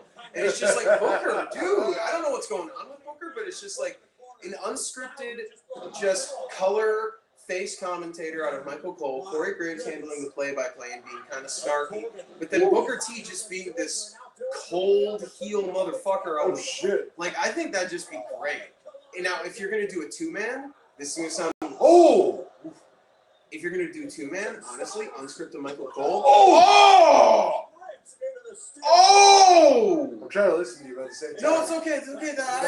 No, It's okay. It's okay. It's fine. That's legit. No, but if it's a 2-man, I think the best they could do right now is Mauro Ranallo and an unscripted Michael Cole. I know it sounds weird that I don't have Mauro on that 3-man, but I think if you're going to do a 3-man, they need to have like a bit of a comedy element to him, and I think that setup works better. But like, I'm just on a babyface unscripted Michael Cole color commentator with Morrow on on play-by-play. God, that sounded painful. But like, I could definitely deal with one of those. He needs to take a lesson with Baron Corbin as to learning how to just slide around the ring. Yeah, because Corbin's really good at just. He's a tall guy. That's a crazy one. Yeah. Like 6 foot. Well, it's kind of like how look at Willie Mack. Like Willie Mack's a big dude, but then you see him bust out like a fucking Phoenix splash, and you're just like, which is all the more reason why Lucha Underground having him go with Fox and Killshot. I mean, it's basically 3 dudes who can do flippy shit, but one of them doesn't look like he should be able to do flippy shit. Right. And Dante Fox looks like he should be a technical guy. And then you look at Killshot, and it's like, yeah, you do flippy shit. Like you would find a way to make a chokehold into flippy shit, wouldn't you? Killshot, unless like no, that's in Hell. Oh, there goes. Jesus Christ! What is with the AJ Styles bumps in this match? AJ's out there just dying for his art. And Baron Corbin healing it up, saying, just doing the clap and like, there's your guy, there's your guy. And then you got underdog Ty over here. He's This is good. Yes, Although I will say this, if Ty Dillinger picks up the victory, I will be looking. That might be the same. That'd be cool. That'd be cool. Honestly, I'm saying it's going to be Styles. Oh, me too. I think it should go to either Corbin or Dillinger. I think Corbin, they could use it to reestablish him, and Dillinger, they could just use it to establish what he's got going now. And then we could get AJ Styles in the WWE title picture where he belongs. I forget, is Styles held tag or Intercontinental gold yet? No. He's got to hold those two if they want to make him a Grand Slam. And come on, think about that. Mr. TNA is a WWE Grand Slam champion. And come on, like, I don't know who they tag him with, but Intercontinental title is usually your workhorse. Like, imagine current Miz versus AJ Styles. That'd be awesome. Let that be a matchup that they. Oh my god, those promos would be gold, and then you get into the match, and you know if there is anyone who can take a Styles Splash without any worries, it's Miz. Like the dude is got to be the safest wrestler in the world right now. Meaning that, of course, as a come. Right. I mean, I'm sorry. I mean, I never stopped loving The Miz, but I got real cool on him because WWE just shadow him. But like current modern day Miz with like AJ. Oh god, when I was going before with my idea for the club, imagine like a tweener Miz Taraj, but bigger going up against the club. Oh my god. Usos. Down since day one-ish. I love that 5-time tag champs. What does that even mean? Day one is H. Oh man, I'm looking forward to seeing Fashion Police back. Oh my god. I am losing. Day one is H. Yes. Oh, sometimes I love the fans. You guys can be dickheads, but sometimes y'all are great. Styles is having none of this shit. Uh-oh. Oh, this is going to be different. No! Oh! I honestly thought it was going to be a moment where Baron Corbin jumps underneath and hits. Oh, that was good, though. Just slap him out of Baron the air. Corbin could be like the modern day Kane or Undertaker. But, again, poor booking just makes him so bad. It's all because he was doing his thing towards a guy in the military. It's like, come on. Come on, he is a heel. And like, don't get me wrong, there's some things you shouldn't do. Like when JBL did the Nazi salute in Germany. I mean, it's actually straight up illegal there. I mean, you've got a certain amount of, we can't arrest you because you're from America and all that, well, from another country. But it's one of those, dude, there's a reason why they wouldn't want that shit on. Like, they still, if you still like a museum teaching history, yeah, they'd have to go into it. But it's just like, it's illegal for a reason, dude. You know, it goes into what I said on the podcast not too long ago. With, somebody was complaining about what happened on Raw, where 1 minute, Alexa Bliss and Mickey James, they're angry at each other, and they're just be like, oh, I don't like you, blah, blah, blah, blah. Yeah. And then moments later, they did the whole breast cancer. Yeah. Kevin is dead, guys. It's one of those things like, I can distinguish between the difference between reality and fantasy. It's kind of like it's one of those things that's always bugged me. Ever since kayfabe was completely broken and the secrets are all out there, why don't we treat it like a TV show or a movie? I mean, I do think part of the reason for that is the way that the marks, well, not even the marks, just any fan talks about it. They always talk about the technical side of things. They never really sit back and enjoy it too much. Okay, not call me Kettle Black here. But it's, I mean, for crying out loud, I've seen, like, PR things and just, you know, like, fun stuff with the stars, like stars reading certain lines from other movies as their characters. Like, I've seen fucking Chris Hemsworth and Tom Hiddleston doing that. They're Thor and Loki, man. Like, or how about, like, immediately after Civil War, there's a bunch of videos like that with Robert Downey Jr. and Chris Evans. You know, the two guys who had the fallout from. So, just let fantasy be fantasy. It's kind of like when WWE punished Rusev and Lana for basically for getting married. It's like well, they did, and they had, and then Rusev lost to Ryback because that is one of the heights of it. I mean, I'm sorry, if they're a couple in real life, that just makes it even. They'll have even better chemistry on screen. Oh. Skin the cat. Skin up, damn it. But it's one of the reasons why like Maurice and Miz have such good chemistry because you know they're an actual couple. They just got to be jerks at the same time. That's all. Which they do. Which they do fucking beautifully. And hey, again, difference between fact and reality. When they made that announcement about Maurice expecting a baby, it was beautiful. And the fans were accepting it. There was nobody going. It's one of those things of like, how are you going to hate on someone for being overjoyed that they're going to be a mom or anything? It's like one of my cousins, she recently had a baby, and she and I don't really get along. You know, there's a lot of reasons for that, but I'm not gonna like, oh wow, I hope that goes. No, she's posting stuff on Facebook. She's ecstatic about that. Like she had a little picture of her new baby daughter. And it's like I'm not gonna be mad about that. Besides, I may not get along with her, but she's gonna be a damn good mom. So I mean, screw it, right? You can't hate on someone for being happy about being a parent. I want to see. And I'm sorry, the Miz and Maurice, they can provide a pretty good life. I want to see a dual end of days to Ty Dillinger and AJ Styles. Oh, that would be beautiful. I think that those are the only two I think I could see really saying like, ooh, that hurts. This isn't a bad match, but it's just not holding my attention. I don't know what it is. Oh, shit. Nice knee. That was good. Still kicked out, though. This is good, though. I gotta give him credit. This is good. I want to actually focus on the match because I think they're really into it. Yeah, they're getting into it. I mean, obviously this matchup is I think to your point, one of the reasons why it's hard to keep focused on this is because we saw New Day versus Usos and they definitely set the bar. Yeah, which even though I would swap two entries on that one Brandon Stroud list, I agree that was the second best match of the four, and that is still fucking. That is tiebreaker. And then AJ Styles is a tiebreaker himself. Nope, go for the Styles Clash. Reverse Tombstone.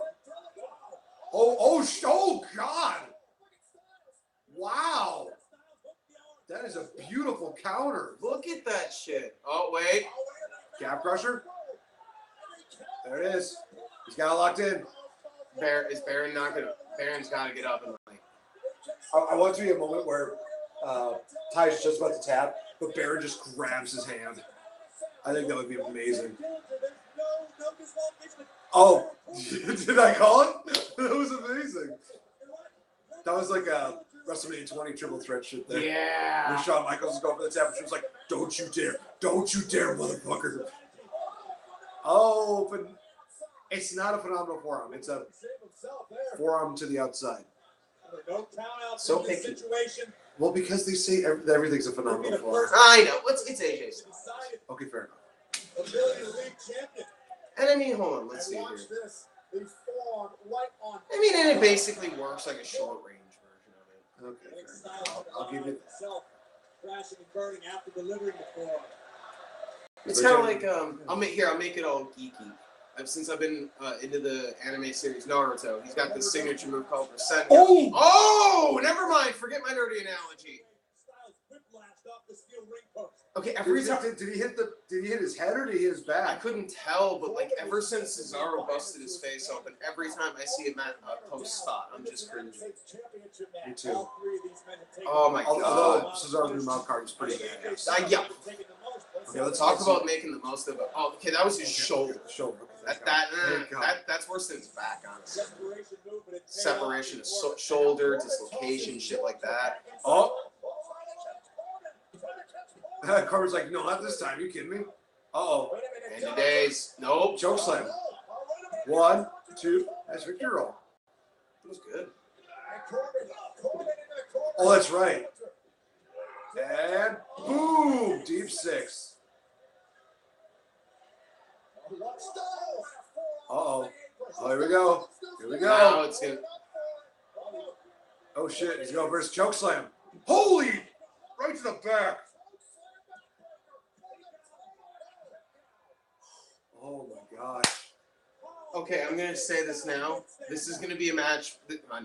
This is gonna be a night where title matches deliver, and the non-title fights are probably gonna suck. Probably. Which Well, means I next- still have high hopes for Bobby Roode and Dolph Ziggler. But that is really good height. Hey, you can have high hopes for that one. I personally don't, but I'm just saying this is going to be a night where the titles are what are going to shine, which is fine. I mean, it'd be better if the entire card was going to be good, but I mean, if you gotta only succeed in one area in title matches, Title matches are. I mean, they are shining. because this is going pretty well. Oh yeah. I mean, Baron Corbin looks great. Ty Dillinger looks amazing, and AJ Styles is AJ Styles. Oh my God, are you serious?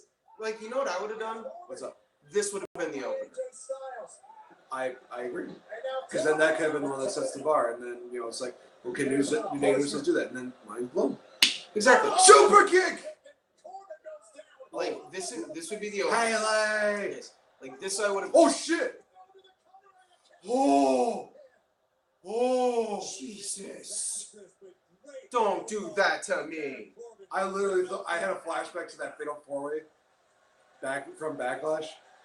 Right? Do you know what I'm talking about? Yeah. Where Cena gets super kicked and then just lands on Orton. Oh my God. Boom.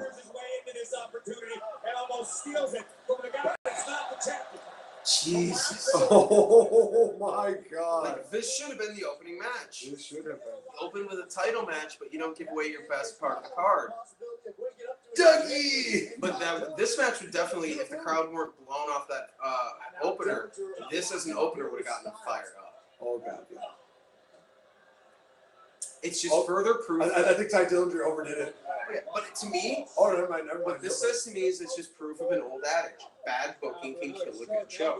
Here comes 450. You can feel it. Or maybe he doesn't talk about Phoenix Splash. Oh Jesus! I literally. Seth Rollins just implodes with rage. And Rich Swann is just like, how come I didn't think of that? No! I did actually think that was it. I thought, Ty Dillinger's going to miss his spot. Yeah, here we go. They're setting up for the finish. I'm calling it here now. The title matches are where this show is going to shine. And if they let the bar drop, it's going to be on the non-title bouts. And yes, I am looking right at you, main event. Except if they have the But that also means I'm looking at Shinsuke versus Jinder. Yeah, I'm thinking that has the potential to be decent. Which is good because their match at SummerSlam is. Let's not talk about it. Don't talk. Oh my God. Oh, nice counter. Oh, but there we go.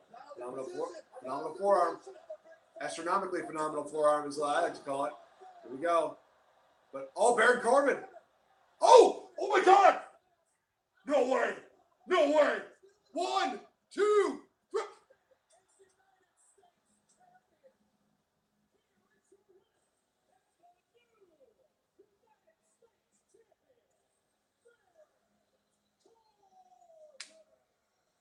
Holy shit! Oh my God! Oh, that was brilliant. That was brilliant. Wow. Oh my God.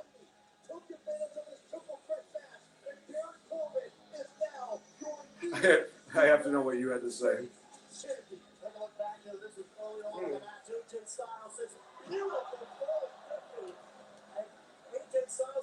Oh my God. I'm actually speechless.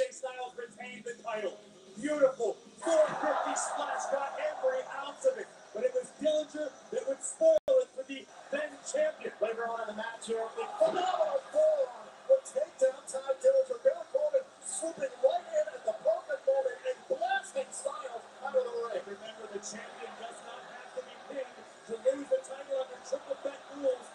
Corbin would capitalize. 3 seconds later, prick your finger. Okay, there you go. The moon has now eclipsed the sun. Baron Corbin is the United States champion. Wow.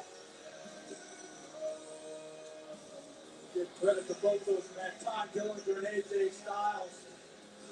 From your point, Corey Baron Corbin seized the moment. He is now the owner of the United States Championship. You hit the nail on the head. Deserves every bit of it.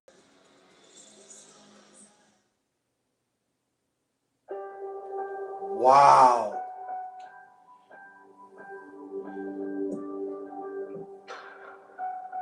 So the Usos are new tag team champions. Baron Corbin is the new United States champion. God help me. If they have all the belts change hands tonight. I think I might be okay with that. You know, honestly, that. I mean, it probably will not. This will probably not surpass No Mercy, but it would have a really good chance. Sorry, I forgot Titus O'Neil's mom is a cancer survivor. Again, another thing for that, it's not breast cancer, but my mother, when she was a teenager, she had some kind of cancer and it was a tumor in her leg. She's got this scar on her back of one of her calves where it was removed. And my mother is 48. That happened 32 years ago. No remission or anything. So I know I know and call family to 2 cancer survivors. So I really do love those pictures. That's just that's it's got to feel good for a lot of people seeing that. to all the breast cancer survivors.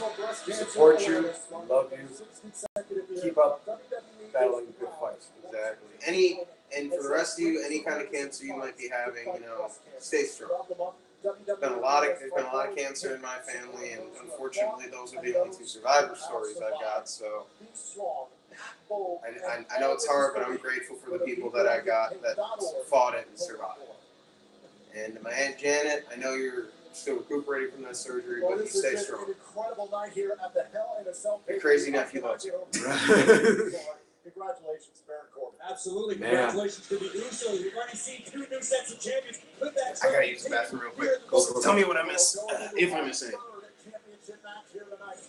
Oh, we're getting this women's title match. Oh, I hope my prediction about the title match stays true with this. Man, I think that one's a long bet, but hey, Charlotte's in it, so it could be. right.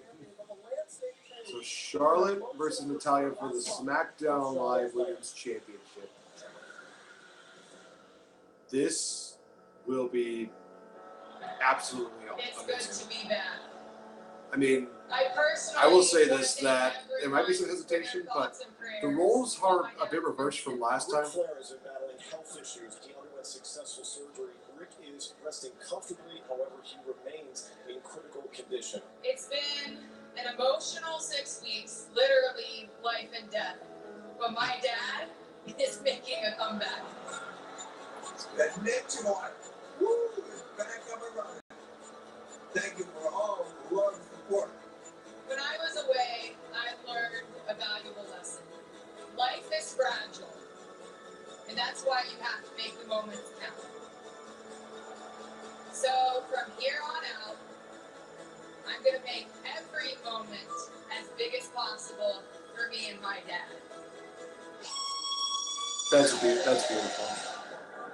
I mean, Charlotte, you look we at are how so happy this that your is dad being is built. doing better. But now it's time to focus on something more important. Tonight is a celebration, guys, of all women. By focusing on one woman. I am Natalia. I am. Should have been on Natalia, bitches, but hey. I'm gonna fill my cup up with water. See, times like this, it makes me just wish that Sting had a daughter who wrestled, so then we could get the daughter Sting versus the daughter Ric Flair. Oh, dude, that was Right? Oh, you mean Like, that? as an old WCW kid, give me that. Just give me, that would be so great. I'm actually glad you interrupted me thanking all these people. You See, wanna know why? I will say this, Because that I how charge they you for are that building SmackDown this Championship. matchup, Yeah. it really does seem like it should go to Charlotte. Yeah, Because, same you know, here. especially after everything Tonight's main that, event, you know, Charlotte's been through. Naomi, Becky Lynch, She deserves it. Tamina, and the returning Charlotte Flair in a fatal four-way match. I loved it. Land of opportunity. Make the most. Although I will not lie, I am not a fan that Charlotte's finisher seems to be like the big brute. You have to make the moments count. Charlotte scrambles into the cover. Charlotte got it. I am hoping that if she does beat Natalya tonight, it's with the figure eight. I think that'd be poetic justice. All I'm saying is, imagine if we had Sting's daughter, like if she existed. Like if she existed. This is his dream match right now. Like my first, like I'm lucky. My first ever time seeing Ric Flair and Sting lock horns was their classic first encounter for the world title. Okay. Like I got lucky, so that's what that was. What I mean. So there's a reason. Like even as a kid, it's like, oh, WCW, like, oh, Ric Flair's like, no, Sting, we're your friend. We're gonna help you. And it's like, Sting, why? Why are you? You really are the dumbest wrestler. Like that's Ric fucking Flair, homie. Ah, the Queen. And no, Sienna, she's not ripping off your clothes. I think What? Sienna from GFW actually made a claim that Charlotte was basically ripping off her look. What? I know, it's stupid. She's doing a feminine version of Flair's thing. Hell, her theme music is like a rock electronic mix version of Flair's theme, which is it's not right of Valkyries. I think I know what you're talking about. Let's speak Zethura. Okay. There we go. Let's rock Zethura. It's basically like a rock electronic remix of that. Her look is that of a more of a feminine version of her dad's. I mean, she's aping / paying homage to her father. She's not ripping y'all off. Like, what the hell, lady? Get your head out of your nethers. We got this matchup, and something that hasn't really been addressed is that Carmella is still Miss Money in the Bank. I think it's better calling Carmella Miss Money in the Bank, not Mrs. Money in the Bank. Yeah.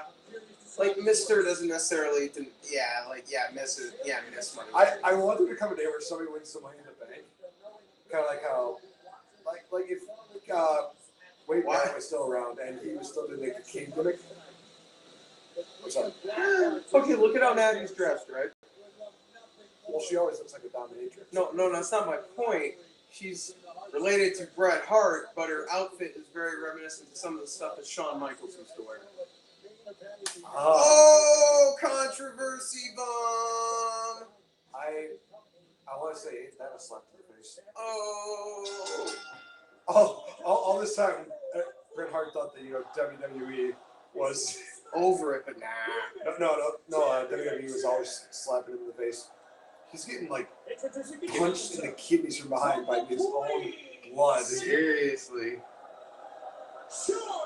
Oh god, that smile. And I want to do a flashback to what I said what I said a few years ago. That moment when you realize that Charlotte's teeth are just as white as Ric Flair's hair. For those of you that don't get that reference, I made that joke during when we were doing the Squid Circle podcast. Everybody just busted out, including Max. You helped me with that last tweet, man. Oh, No. Oh. Natty out here cosplaying as Dominatrix HBK. I got you. Feel good about that one. You helped me build that one. You're welcome. Is it okay if I plug in my phone, by the way?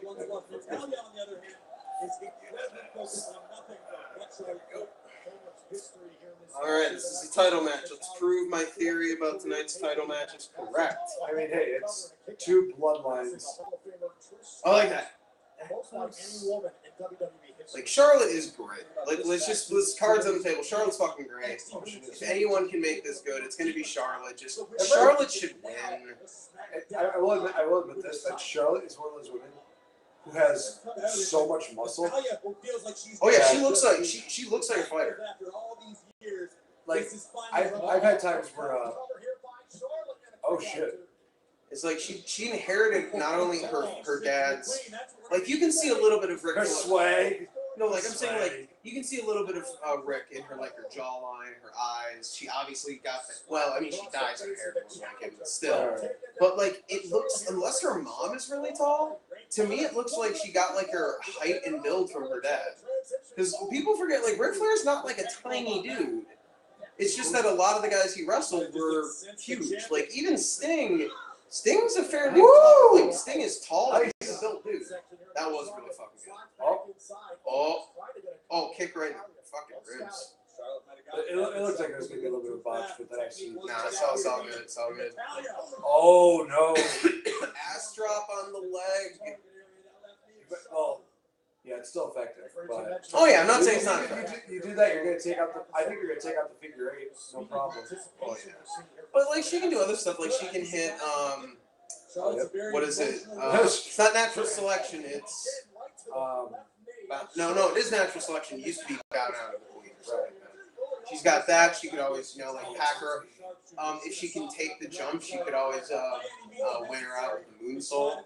Like, so, like, the figure eight's not her only trick in her arsenal. But it takes out her signature, which is good. Right. I modified Dragon Screw. A little slow on that Dragon Screw, but it was pretty good. No, like I said, it was still good. It was just a little slow. But I went to continue my thought that I had earlier.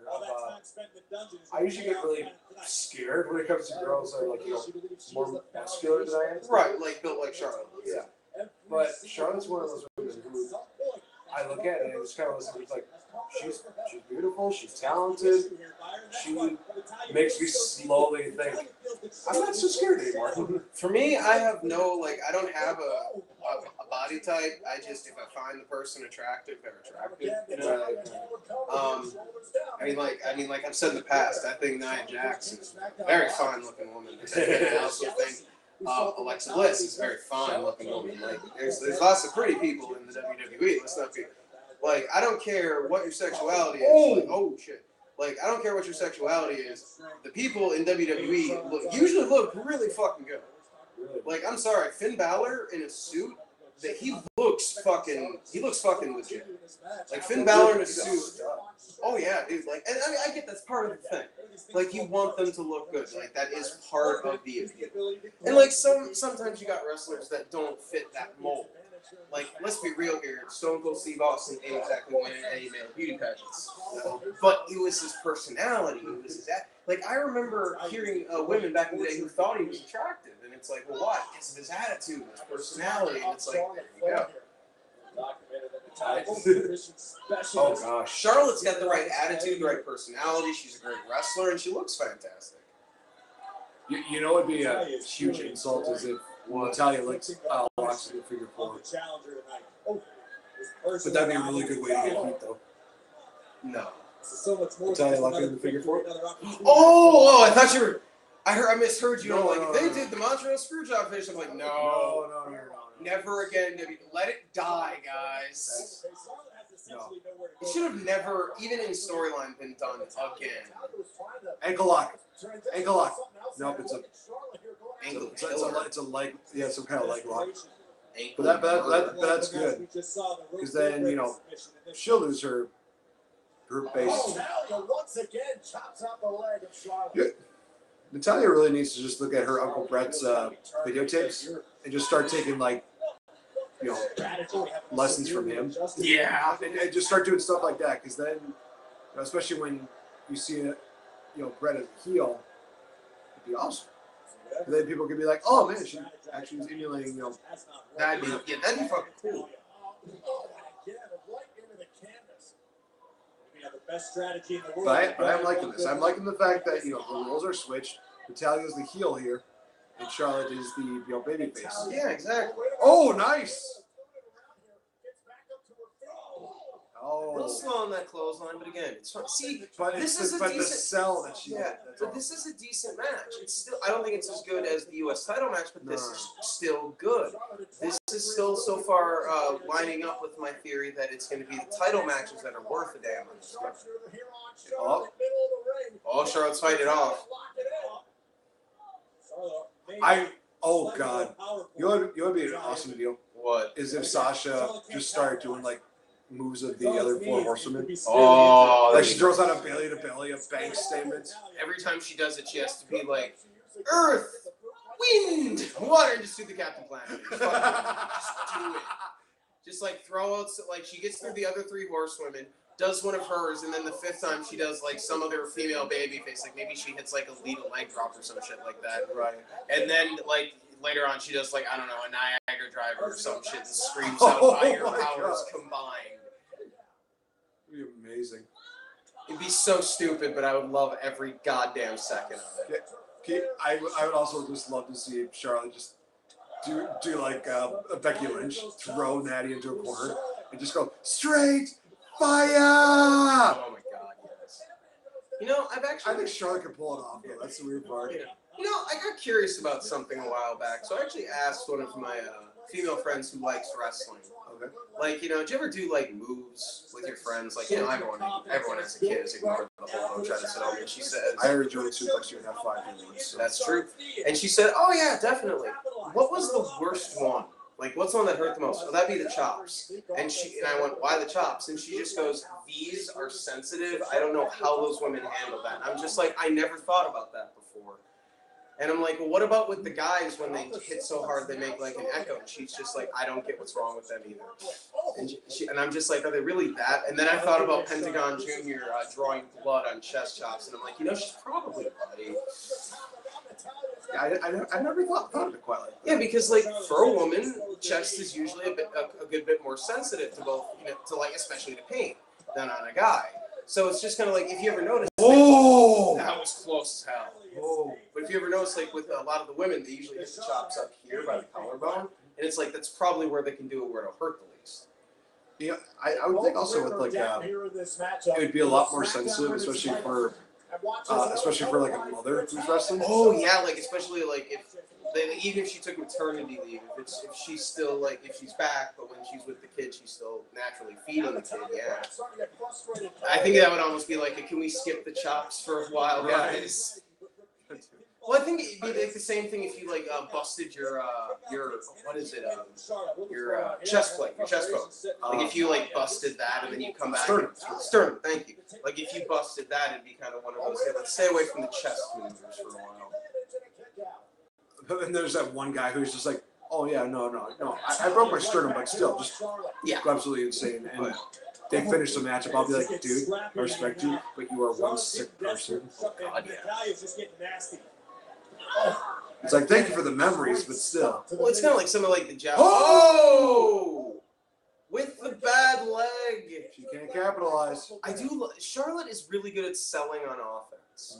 That cannot be stated enough. There are so many wrestlers of every division in WWE that are just so terrible at selling on offense.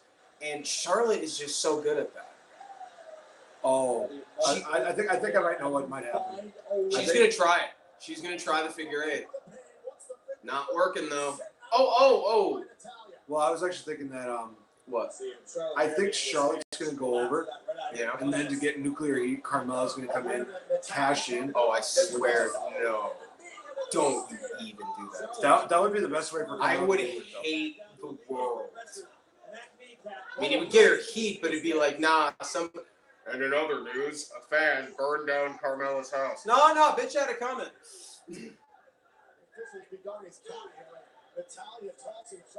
Would you fans just stop saying the 10 things? I mean, I get it. Ty Dillinger, he's amazing. You don't have to do 10 for everything. Oh, here we go. Sharpshooter. Here we go. And Natalia's really... Because that leg is fucked up. Natalia's really legitimized the sharpshooter over the last because month at least. Well, that's the one thing Brett was good for, is because like he might not have invented the sharpshooter or used it first, but he did it a lot better than most people who have. He actually sat in, torqued the back more. Natalia's shit! Deja vu, actually. There we go. Because you remember at Battleground, that's what caused. Charlotte the that's match. true. But look, she can't. She's like her leg. She's just like shit. This hurts so bad. I will say, if she somehow locks in the figure eight, Just go for the pin. Just go for the pin. Don't do a moonsault or anything like that. I just go for the pin here, and then just like if she gets up, she's going for the moonsault. Oh god damn! No, she's gonna move out of the way. You know she's gonna move out of the way because Charlotte's taking too much time. Oh, even with the fucked up leg, that's great. Especially when she just. Oh, look at that! It's gonna be a one-legged moonsault. Oh. Thank God. Oh. Nice. Yeah, but that kick was with the bad leg. Charlotte's definitely fighting value. So probably it didn't have that much force. Yeah, but at this late in the match, it doesn't matter as much. But still. She does like a Christopher Daniels moonsault, where she just Okay, springs up. when and she limps, it looks like she's fucking doing the strut.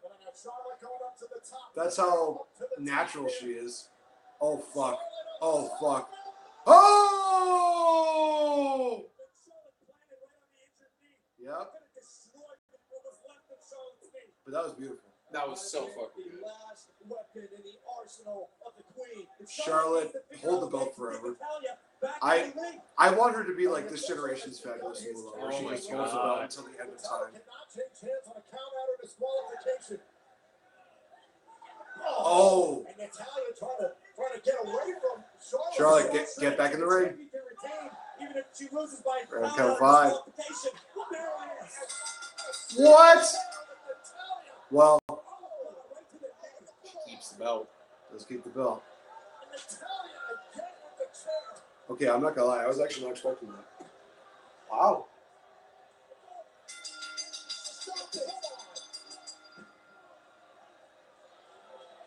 You know, for once, I'm actually okay with the finish. It's one of the first few times where it's like, other times where I see the match where it's like, this is bullshit, and blah, blah, blah, blah, blah. But I look at this finish, I'm like, it makes sense. Because Natty realizes that Charlotte is tougher than she is. Exactly.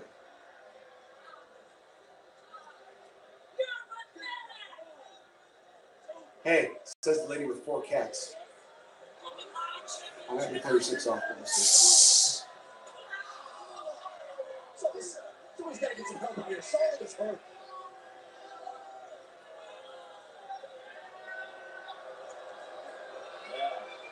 Yeah, Becky Lynch wanna be. Damn. Still the SmackDown Women's Champion.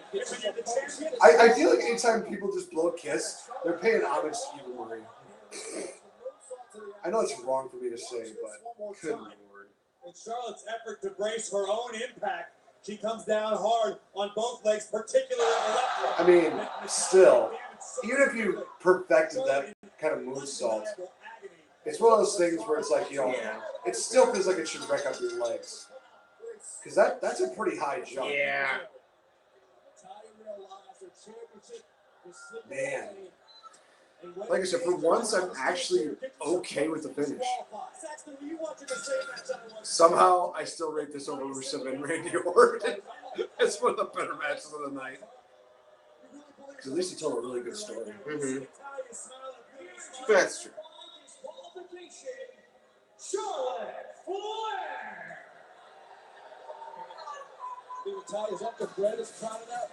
Natalia's father, Jimmy Neville Neidhart, is proud of the Oh, she's moving the boat? Oh boy. Maybe she actually did hurt her like me.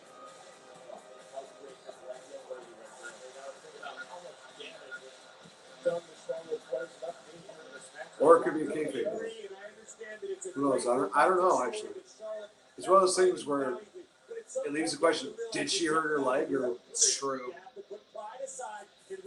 again, fantasy versus reality. Yeah. Everyone wants to hear a funny story. Story time, Ted. A crazy story. I've done some pretty stupid stuff for the snake. Come from Jake the Snake. I don't think I've ever thrown up that much to this day in my entire life. See the craziest stories from your favorite WWE superstars. I need to watch this. I have not yet. As long as none of the stories about the Macho Man involve I was on board and I thought, what have I done? What have I done? Miss McMahon. WWE story. Oh, I realize. Yep, I went there. That's dark. Can't help it. But yeah, again, this thing really good. This so far has been pretty solid. Credit where credit's due. At least the title matches.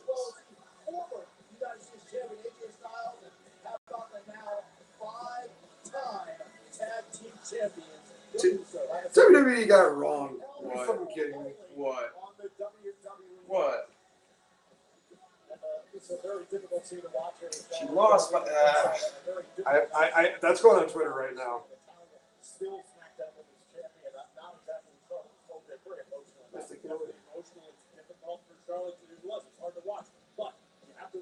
Stepping in line with the top of the division, which right now, to tell you, these are the risks you take.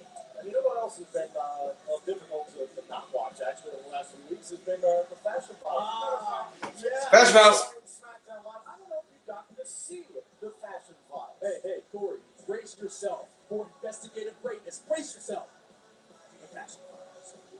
We're getting Fashion Files now? Yep. Yes.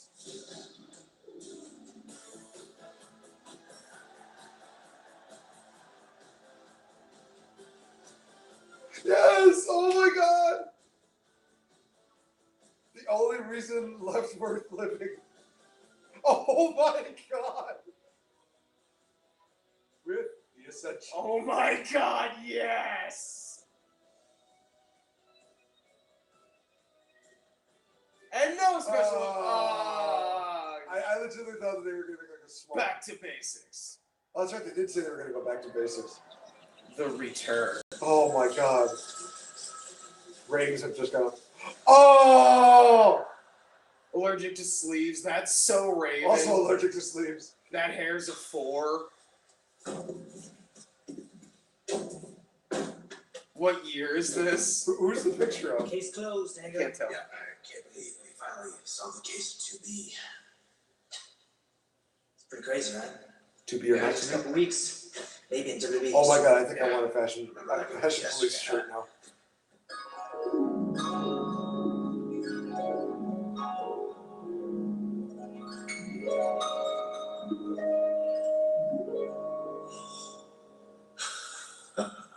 They're true.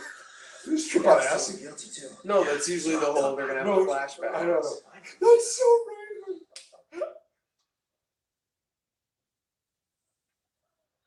What the actual fuck? Delivery for Brazongo.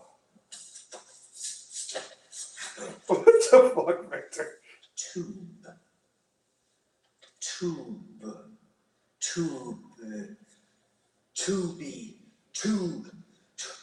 Did we get this wrong? Did we send an innocent man to jail? Did we? Stop it, man. It's not about that guy anymore. You know what this means? What? Case is still open. Oh. Open that.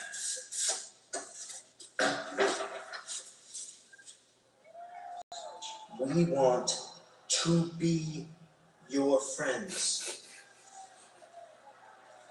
If it turns out to be the Ascension this entire time, again, I'm No way it's the Ascension. Why?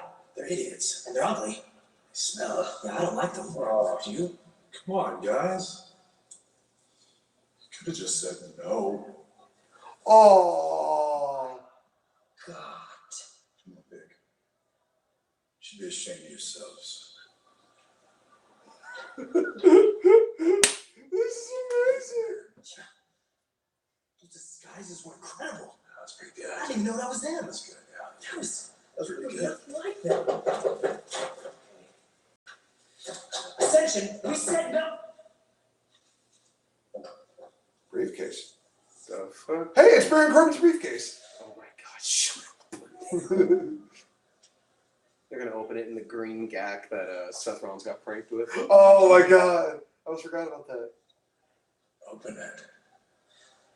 Together. Together. Here it comes. It's a penis. Tango, this isn't just a briefcase. No. It's a new case.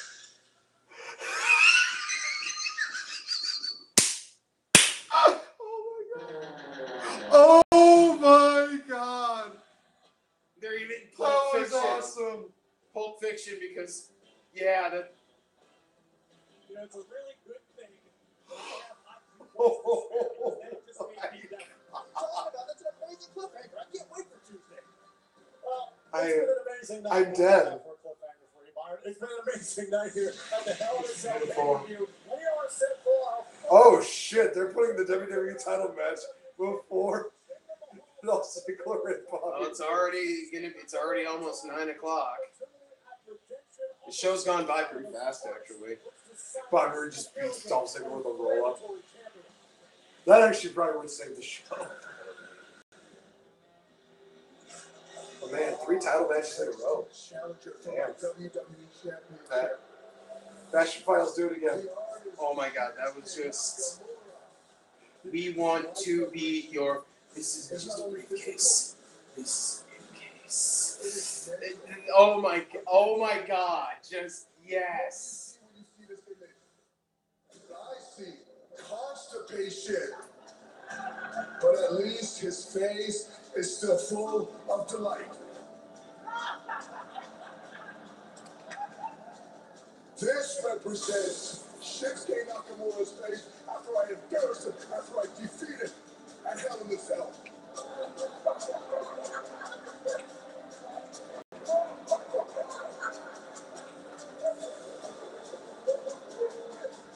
Who put up the picture? I'm looking at you. Right here on SmackDown Live. I will not lie, that picture thing actually did freak me out. It wasn't bad. It was well as if you're like, wait, did they just twitch? Oh fuck.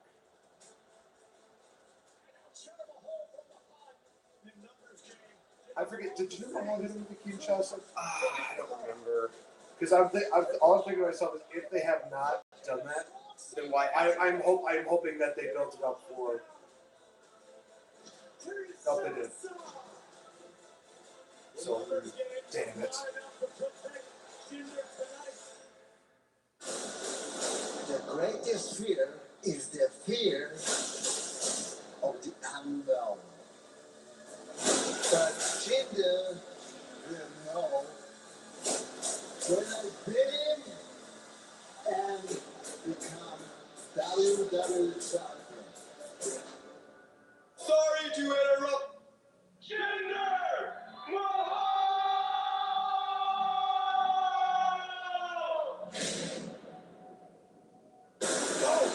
Look out from behind! Jinder Mahal, the WWE champion, jumping on Shinsuke Nakamura.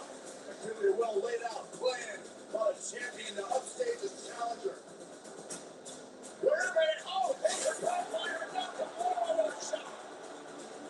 It's actually one hell of feelings for the champion, and they're going to pay for it as well. There they are again. The perpetual thorns in his side. Using the same And what would make things even more interesting, that is if Daniel Bryan just says, hey, Singh brothers, you're banned from ringside. Because then maybe we can legitimize Jinder Mahal. Every single time, we've had the same thing over and over again. Singh brothers get involved, Mahal wins with the Colossus, boom, done. Change it up, dude. This happened at least, let's see here. Won the title this way, retained it this way, returning it again. Even if you add Great Khali. Yeah. They did the same thing at SummerSlam.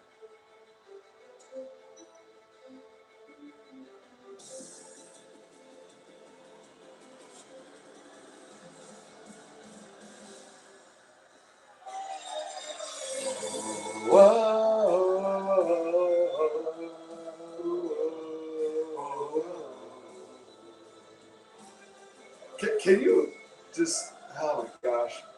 It's amazing how almost a year, actually it's only been 2 years since Brian Nakamura debuted. Yeah. And this is one of the most, what do we think about? One of the best theme songs that fans just always seem to enjoy.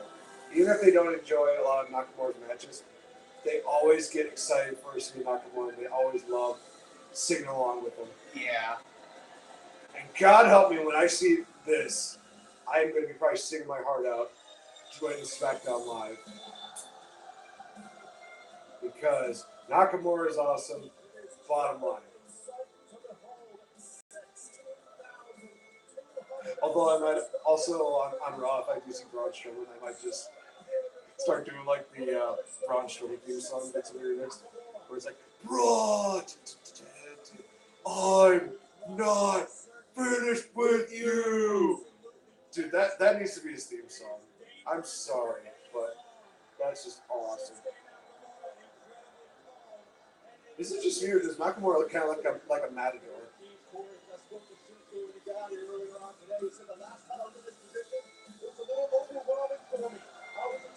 He kind of does, actually. The little black and red straps make him look like that. Yeah, I kind of dig it.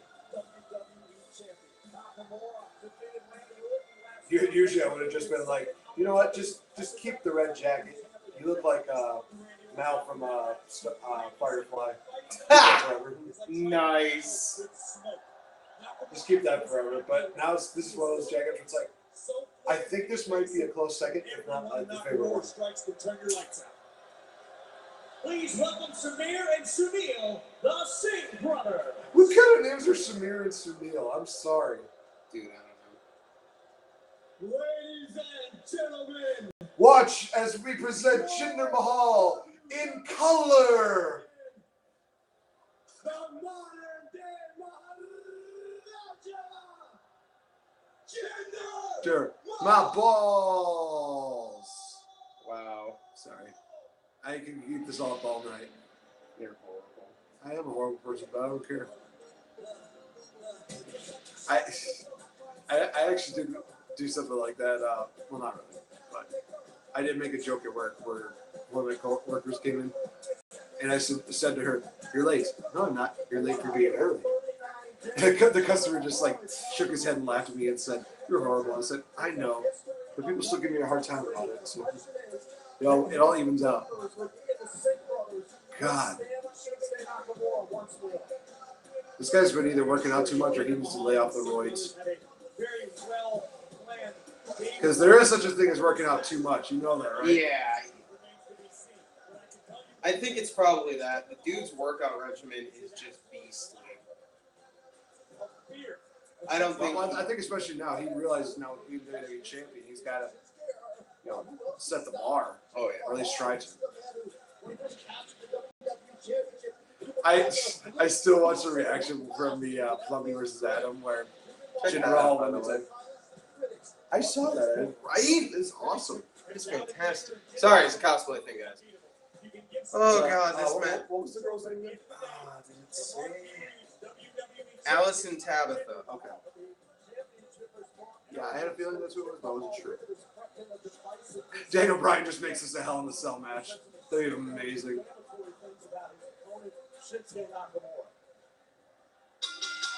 The following contest scheduled for one fall One fall. is for the WWE Championship. Mixed reaction. From Kyoto, Japan, weighing in at 220 pounds, he is the artist known as Shinsuke Nakamura. So your opinion, Mm-hmm. which one is more of a reign of terror? Triple H's reign of terror from 2002 to 2003, or this Jinder Mahal title? Triple H. Sorry. From Punjab, India, I figured I'd ask because A, you're the expert when it comes to this, and B, Jinder Mahal has had a pretty big time reign of terror. Jinder. And I'm not talking about like terror as in like how Triple H ran it, but I'm saying terror as in like, oh my god, it's scary that this guy is still WWE champion. I mentioned the fearlessness in the eyes of the champion. Now, I'm not racist. I'm just saying that. No. Eyes don't lie. I'm I just, get I'm what just you're stressing to the people that may will be Jinder watching Mahal this. does It's like, not fear dude, I'm Shinsuke not Nakamura. racist. That It's just one of those said, things where it's like, you need to be careful not to make I any cannot believe mistakes that this because guy is still the champ. slightest mistake, Shinsuke will capitalize on. Jinder Mahal will enjoy So many great people have held on to that title, and then they give it to one guy, and it's like, oh boy. Please just give the belt to Nakamura. Or at least have Nakamura win by DQ. That way there's something interesting in the storyline. No, don't do that because it wouldn't make sense to do a DQ. Yeah. back-to-back deal. But it would be WWE though. Oh god, yeah, easily. There's no way the Saints aren't getting involved. Just saying, this should really just be Shinsuke killing him. At one point, Shinsuke Nakamura was offered a contract to fight for UFC, and that's how well versed he is in mixed martial arts. God, can you imagine Nakamura in UFC? Ooh, that would have been interesting. I He's legit trained in MMA. he would legit have killed CM Punk in like 3 seconds. That would have been an interesting one. Like his opening bout is against fucking Shinsuke Nakamura, and it's just he's dead. he never wrestles again. Tap Nakamura. It's a simple wrist lock. Again, why is Nakamura doing the fight from underneath babyface thing? I hate you. He should be killing him. And to think about a year ago, you were excited that Nakamura was going to be debuting here. And I was too. But ever since then, it's just like, wow. They just don't get They just don't get Nakamura. Yeah, the chemistry between Jinder Mahal and Nakamura is just really bad. No, they just don't get Nakamura. He shouldn't be in a 50-50 babyface fight from okay, first off, not every babyface needs to be a fucking underdog and has to fight from underneath. You can have a confident, like, dominant babyface. Dominant doesn't mean, oh, I'm going to lord it over and I'm going to crush people. It can just mean I'm winning. Nakamura. Not giving a fuck. Eat my balls. Yeah, that is basically what it feels like you say. It's just, eat my balls, man. I'm Japanese and I don't give a shit. I'll kill you. I'll kill you with just my balls. Well, hey, there was that Japanese wrestler, Hard Gay. That's true. That is true. Good vibrations to the champion. Good vibrations. I actually am okay with that as a main player. Yeah, it's okay. Nakamura unfazed, very I was actually a fan of the Beach Boys song. So. control. Wait a minute. Oh! Right on the side of the face. Here's the cover. Throw the title and a kick out. Well, who knows? They might be. Max, I think they might have heard you. They might be going God, for a back. thank you. They might be going for a back and forth. No, don't go back and forth. It should just be one-sided death. Don't play me like this, WWE. Don't be like this. The champion's been on the wrong end of it a few times, and Shinsuke Nakamura will turn your lights out with one knee strike. I'm looking forward to what other matches Nakamura has in him. We saw a great match between him and Cena. Good match between him and Orton. They could be doing well with him. Oh shit, there's photo seats that are available.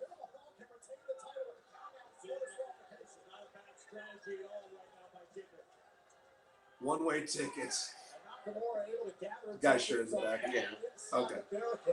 I figured I'd say something before you gave me that look of like, what the fuck are you talking about? Huh. I guess those 5 people are just like, we know this is gonna happen, so. Is this like free merch? Do we get a free Shinsuke Nakamura?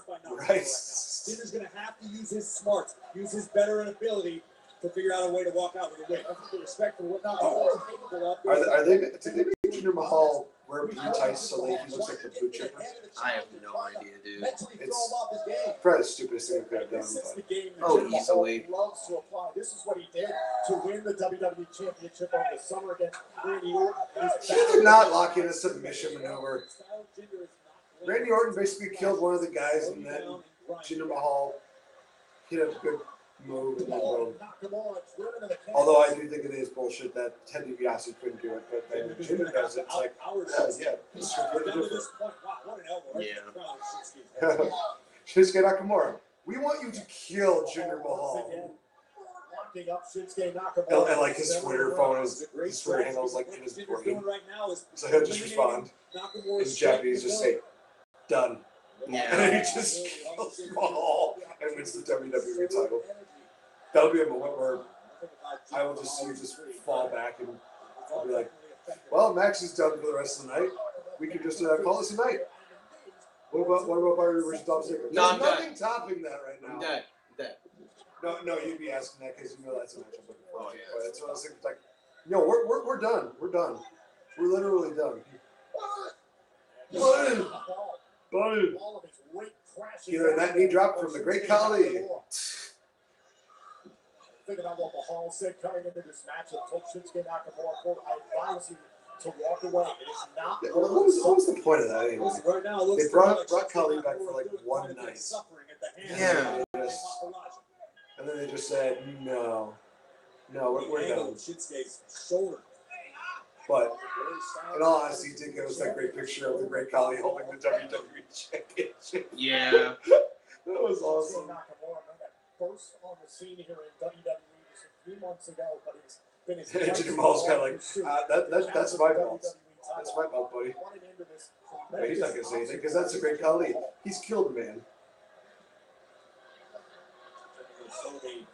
Thank you, little H. As a symbol of nationalistic pride. The 1.3 billion home country of India.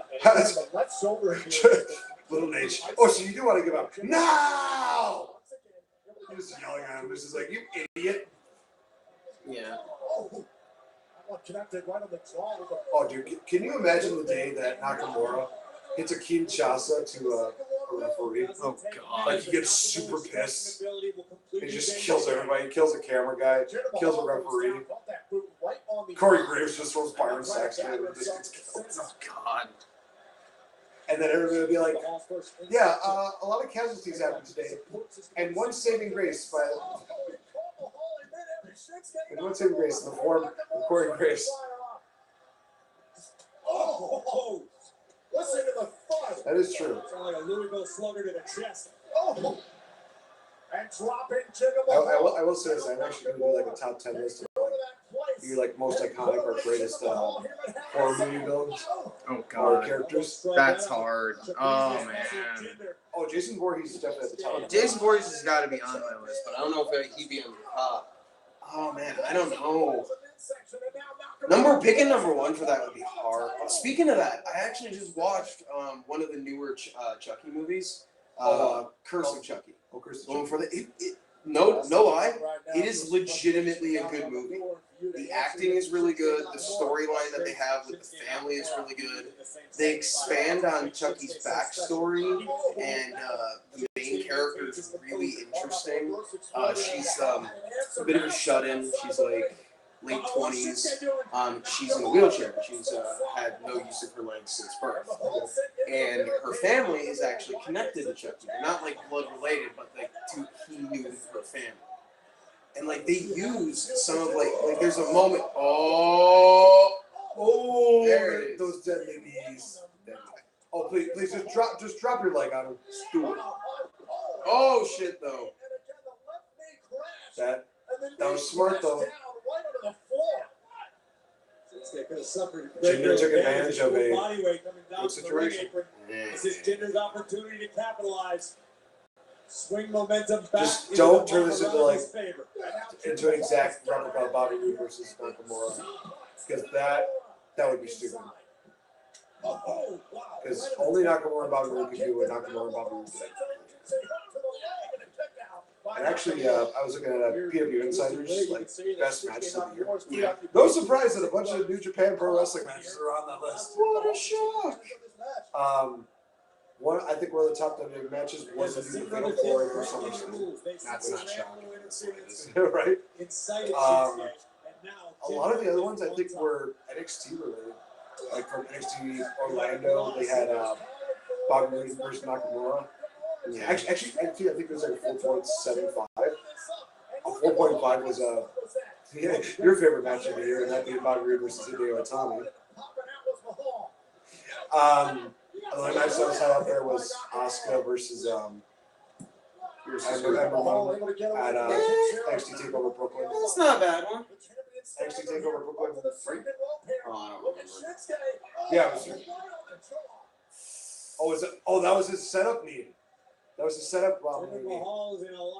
Or Kinshasa. I want to say Bobby A. Come on, man. Yeah, I know. Same here. They're gonna pull Jinder out. Oh, please! For the love of God! Please! Please! Please!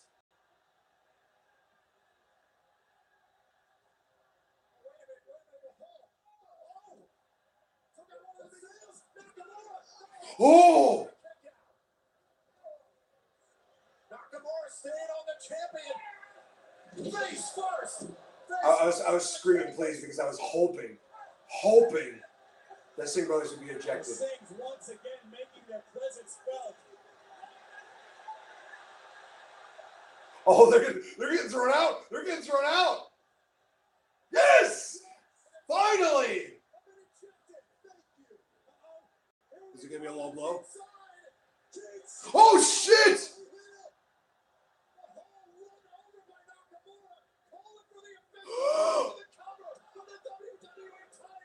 Ah!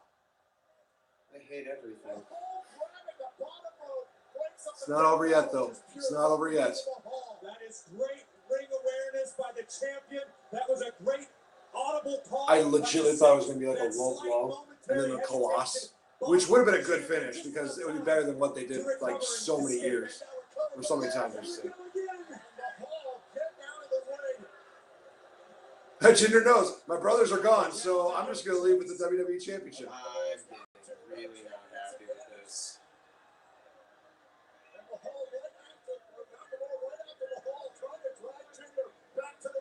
No escape for the champion. Shinsuke saying, "You want to beat me? You're going to do it in the middle of this ring."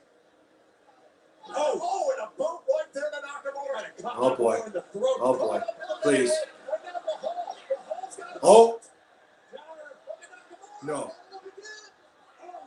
Oh, damn it. Damn it. There's a Colossus. No. One.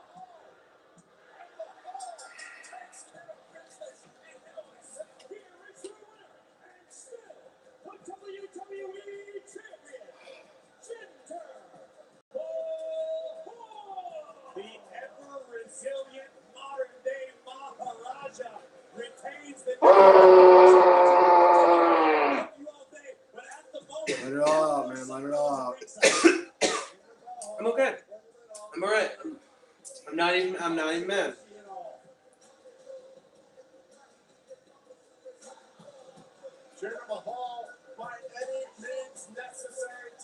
Well, Brandon Stroud is broken. Yep, I just saw that.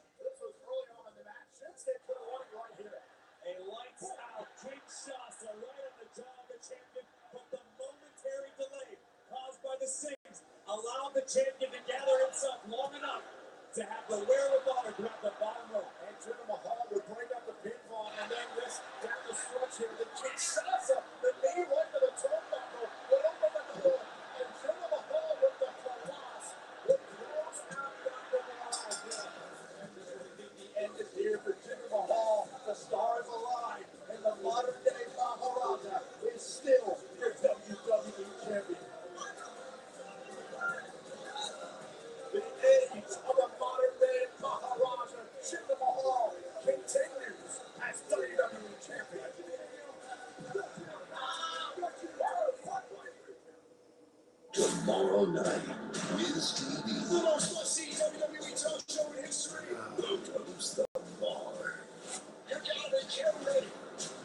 That's gonna be a good Raw.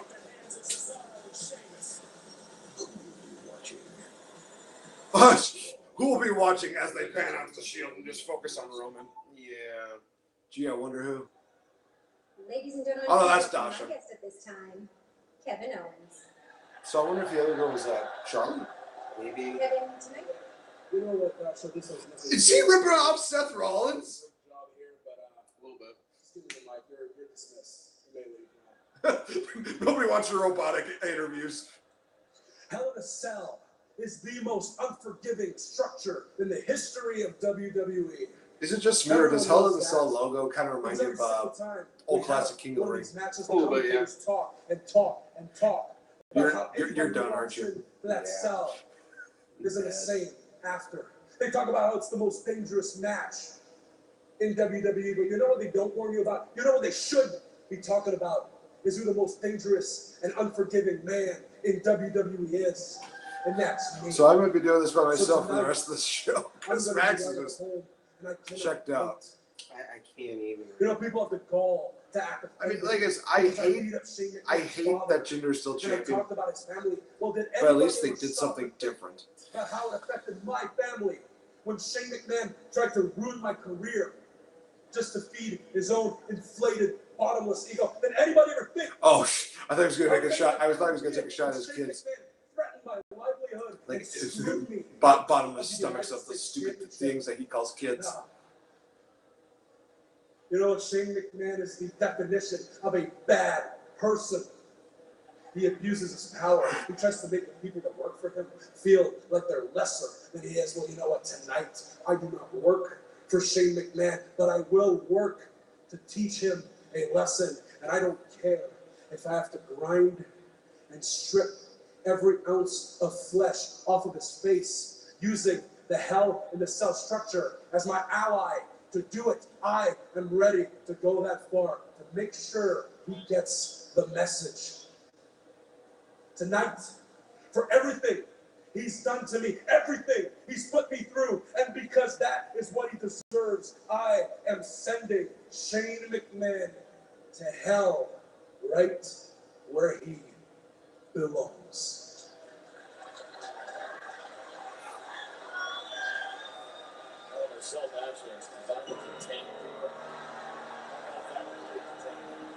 My boy. Contain my excitement right now, gentlemen.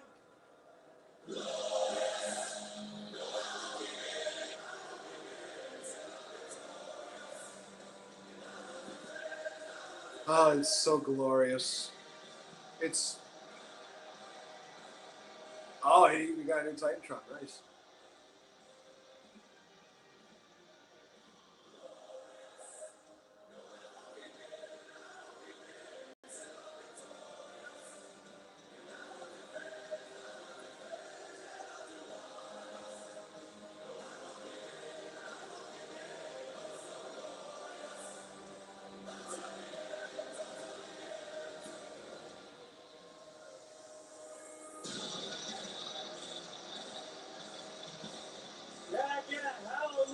Hallelujah, indeed.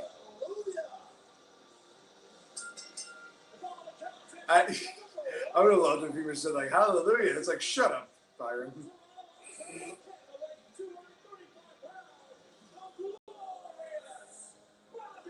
Wow, Brandon Stroud just broke hard. What did you say? Wow, at this rate, they should just have Dana Brooke pin Asuka clean at TLC. Ooh. Pain, my friend. The man is hurting.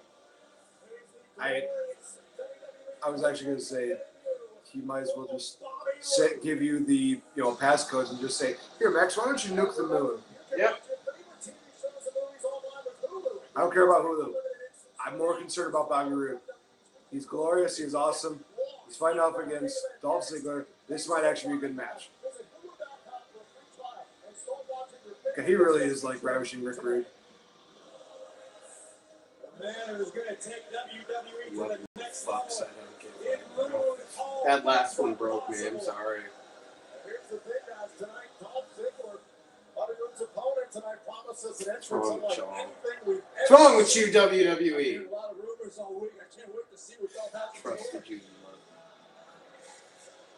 I hope he comes out just like Mantar. I just read your tweet.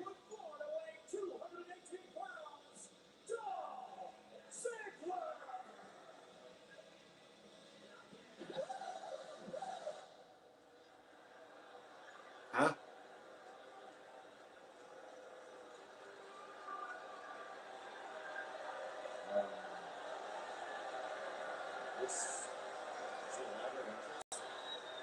The word elaborate was never mentioned, Byron. If you listen to the words of Dolph Ziggler over the past few weeks, Dolph believes he is the greatest in-ring. So he's using Vladimir Kozlov's old entrance. And what better way to back it up than to come out here with no elaborate entrance? Bare bones, all business. Dolph doesn't need it. That's... Bobby Roode, he's not sure if he can this either. A lot of us are not really sure. Oh God, that ponytail looks. Oh no, just no. Obviously, this is Dolph's opportunity to silence the doubters. Who was that one woman from Mae Young Classic who had like the long braid? Oh, I don't remember. It's like Bianca something. I think he's trying to do like that. He's gonna start using that ponytail as like a weapon. Yeah. You're gonna be on Twitter for a while, aren't you? I'm just fucking around at this point on Ryan. 20 years of experience comes into this matchup, former NXT champion. But Greg, to your point, that's an off a man like Dolph Ziggler to really establish himself, to say he's arrived. Dolph Ziggler is a former world champion, multiple-time Intercontinental champion. Dolph has How about this? How about we end on a glorious note? Bobby Roode beats Dolph Ziggler, and then I take you home. Oh my, I think so. This is I'm Obviously, dead still, over here. Dolph Ziggler is in control right now. Yeah. Byron, I Y'all don't think motherfuckers, you done I ruined watched it. Bobby Roode all day long. Soiled it. Dolph Ziggler Soiled it. Soiled it. performer there is. I'm busting out the SpongeBob references. God damn it, WWE. What's wrong with you? Right. Bobby Roode knows Dolph Ziggler. I You just make me sad and you're making me angry. In all honesty, I would not even mind missing Kevin Owens versus Shane McMahon. Yeah. 'Cause that should have been. That should have been I think he accidentally. I think he overspun. possibly a little bit there. Look at me.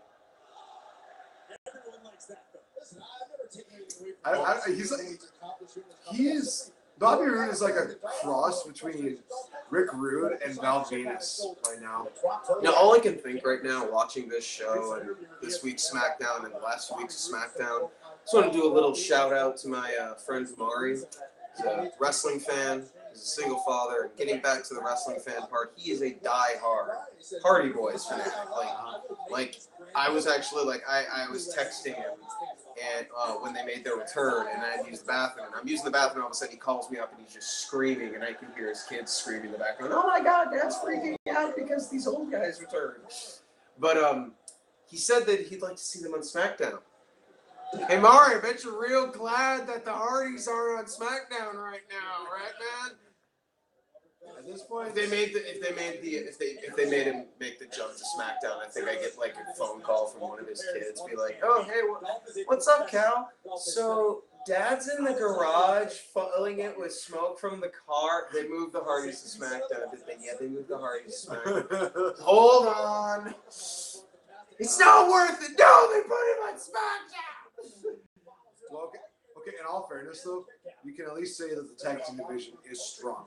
True. So maybe it won't be that bad, but As far as tag team wise, Yeah. single wise, yeah, singles is their except hard. for the U.S. title, That's doing pretty I good. will give an exception to the women's. And I'll give him kudos for putting the U.S. belt on Corbin. But yeah, there's only. Oh wait, hold on. They're CM punking this. The crowd does not care. Yeah. Well, they've just I- burned them so much with Ziggler, like his current thing. No one really likes it. Bobby Roode's a babyface, which is just not his forte. And this whole show has just been so chaotically up and down. I can see why they're CM punking this, because fuck this. So we'll just kind of give like we'll just kind of give like our review so far on the show. Usos versus, well, actually, Chad Gable and. I think, yeah, the kickoff match. That honest. Okay, you know what? The Rusev Orton match should have been on the kickoff, and the tag match that was on the kickoff should have been on the main card. I think if that were on the main card, I think that would have really helped bolster this pay-per-view, because the tag title match in the Hell in a Cell was amazing. Yeah, let's just get that right out there. I very much enjoyed the U.S. title match, and I think if the card had built up more goodwill, the women's title match finish would have been more acceptable, and the people would have gone, okay, heel finish to a really good match. Makes sense. And then if you would have thrown, and I think the best way they could have built up that goodwill is by having the kickoff match on the main card and swap that out with, you know, like the Orton versus Rusev match. Like imagine it going like U.S. title match, the Chad Gable, Shelton Benjamin tag match, women's title match, like maybe this match is cooler or something, and then just like back-to-back in the Hell in a Cell matches. That would have made sense. Then they wouldn't have to go up and down. Exactly. Keep it down. And that way, even if, like, and you know in that scenario that Shane versus Kevin would still be the main event, but at least at that point you'd have gotten everything else out of the way, and everything else would have been good enough that it's sort of like, okay, yeah, the main event tanked, but damn, the rest of the show. But because of that, it makes the women's title match a little harder to swallow with that kind of finish.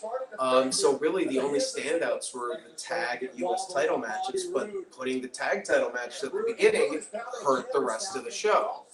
So, yeah, honestly, the only matches that are really worth watching would be the tag title and U.S. title matches. I hate to say it, but I'll throw the tag match, the kickoff show. yeah. I do agree with I'm you. saying from the main card. Yeah. But yeah, I do agree with you. Tag title match for Hell in a Cell was absolutely insane. They utilized the cell properly. Oh my gosh. Weapons. Kofi Kingston's like emotional reactions from the outside, those were great. That made the match just perfect. And then like using the cell and the fucking kendo They were sticks, genius. like, and he's like all tied up, like that was great. They were ingenious with the cell. It They was so utilized the good. cell. It was so, and Biggie Langston was just a friggin' workhorse. He really Holy was. shit. I think this is one of the sides of Biggie that I think we haven't seen since he first came to the main Yes, roster. yeah, like not since his theme song was saying 3 ain't enough, I need 5. Yeah. The Rusev Orton match, I could live without that. Unless Rusev was going over, then there was no need for it. Yeah, I mean, if Rusev had gone over, it would have been more forgivable. I think the only way that match could have been completely like, no, never mind, the match was perfect, I don't care, would have been if Rusev had gone over and had done so by like pairing up officially with Aiden English. That would have been like, no, I don't care. I don't even care. Match is fucking beautiful. It's beautiful. Yeah. But that match was just nothing. It was nothing. Like you said, U.S. title match. That was good. It was a shock of an ending. I think that's what made it. The wrestling inside of it was awesome. Mm-hmm. They told a great story between Baron Corbin, Ty Dillinger, and AJ Styles. And like I said, the finish, phenomenal forearm to Ty Dillinger. Baron Corbin threw him out. Pins Ty. Ty. I mean, that worked really, really well. The women's title match, if it hadn't been a DQ finish, or if Charlotte had won this match and thus won the title, it would have been a good match. The DQ finish and Natalya retaining is much harder to swallow because of what you had to sit through beforehand. But it's not a terrible match, but it's not something I'm going to want to talk about tomorrow or go back and rewatch. Right. So that one kind of flops. I kind of accept the women's title matchup for what it is. Oh yeah, I'm not like when I say flops, I mean it doesn't do anything special. Yeah. The WWE Championship match can go die. Clean as a fucking whistle. People have been saying for a long time that they need to end the Ginger experiment. I don't even get what they're trying. At this point, I don't know. The crowds are dead silent. Have you seen those photos of the empty seats at SmackDown? The seats are not filling up. SmackDown has been very slowly, had a down trickle of ratings. The fans are dead silent when he's out. The internet community is pretty much unite. You are literally not benefiting anyone, and it's just making them hate Jinder. Which, admittedly, he's not exactly fantastic, but come on.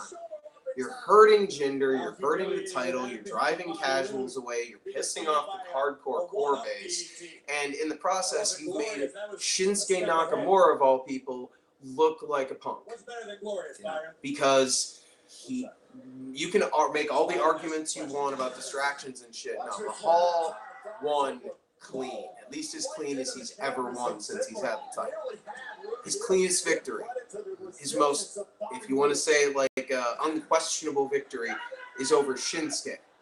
Measuring the glorious one.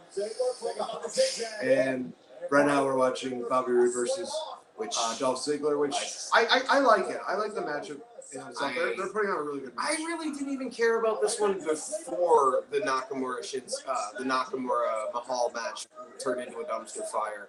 But like, I know you still don't care. Yeah, it's just Bobby Roode, especially glorious Bobby Roode, needs to be a heel. The character just doesn't fit or work as a face. And Dolph Ziggler's gimmick right now is apparently just let's annoy Max. Let's find every possible way that Dolph Ziggler could annoy the fuck piss out of Max and just drill into the center of the hate parts of my brain. That versus babyface Bobby Roode. It's like, I don't even know what WWE's doing. Raw has definitely been better. Even if I don't necessarily like the stories they're telling, they're at least telling them in an ABC, beginning, middle, end fashion. There have been some surprises, but it's been pretty stable and consistent, and things feel like they're building up. I don't even know what SmackDown is doing. Like, this is bad. Like, this past week was real bad. Like, one of the worst since the not the worst since the brand split necessarily, but one of. And then this pay-per-view is not helping. I'm looking forward to TLC. Asuka's debut. Boom. I don't even care. I don't even care about the rest of the card. Asuka's going to be debuting on the main roster. Shit's going to be amazing. Dolph Ziggler is tuning up the band. I hate life now. Well, Ziggler thinking out the super kick. Bobby Roode able to get out. Spinebuster. Bobby Roode is coming alive. The entire I understand, of course, your point, but I also know that they're doing this whole. There we go, glorious DT. No. Ziggler's got the tights. Oh. And let's send Ziggler to the far corner. Bobby Roode into explore. Now Ziggler pressing their shoulders down. Have the tights. And look at Roode. Another cover by Ziggler. Cover on Ziggler and Roode have the tights. He got it. Roode has the win. Yeah, that finish just kind of happened. Told you it wasn't going to turn Let's around. call it what it was. Well. Bobby Roode just beat Dolph Ziggler in his own game. Absolutely. I kind of want my time from this show back a little bit.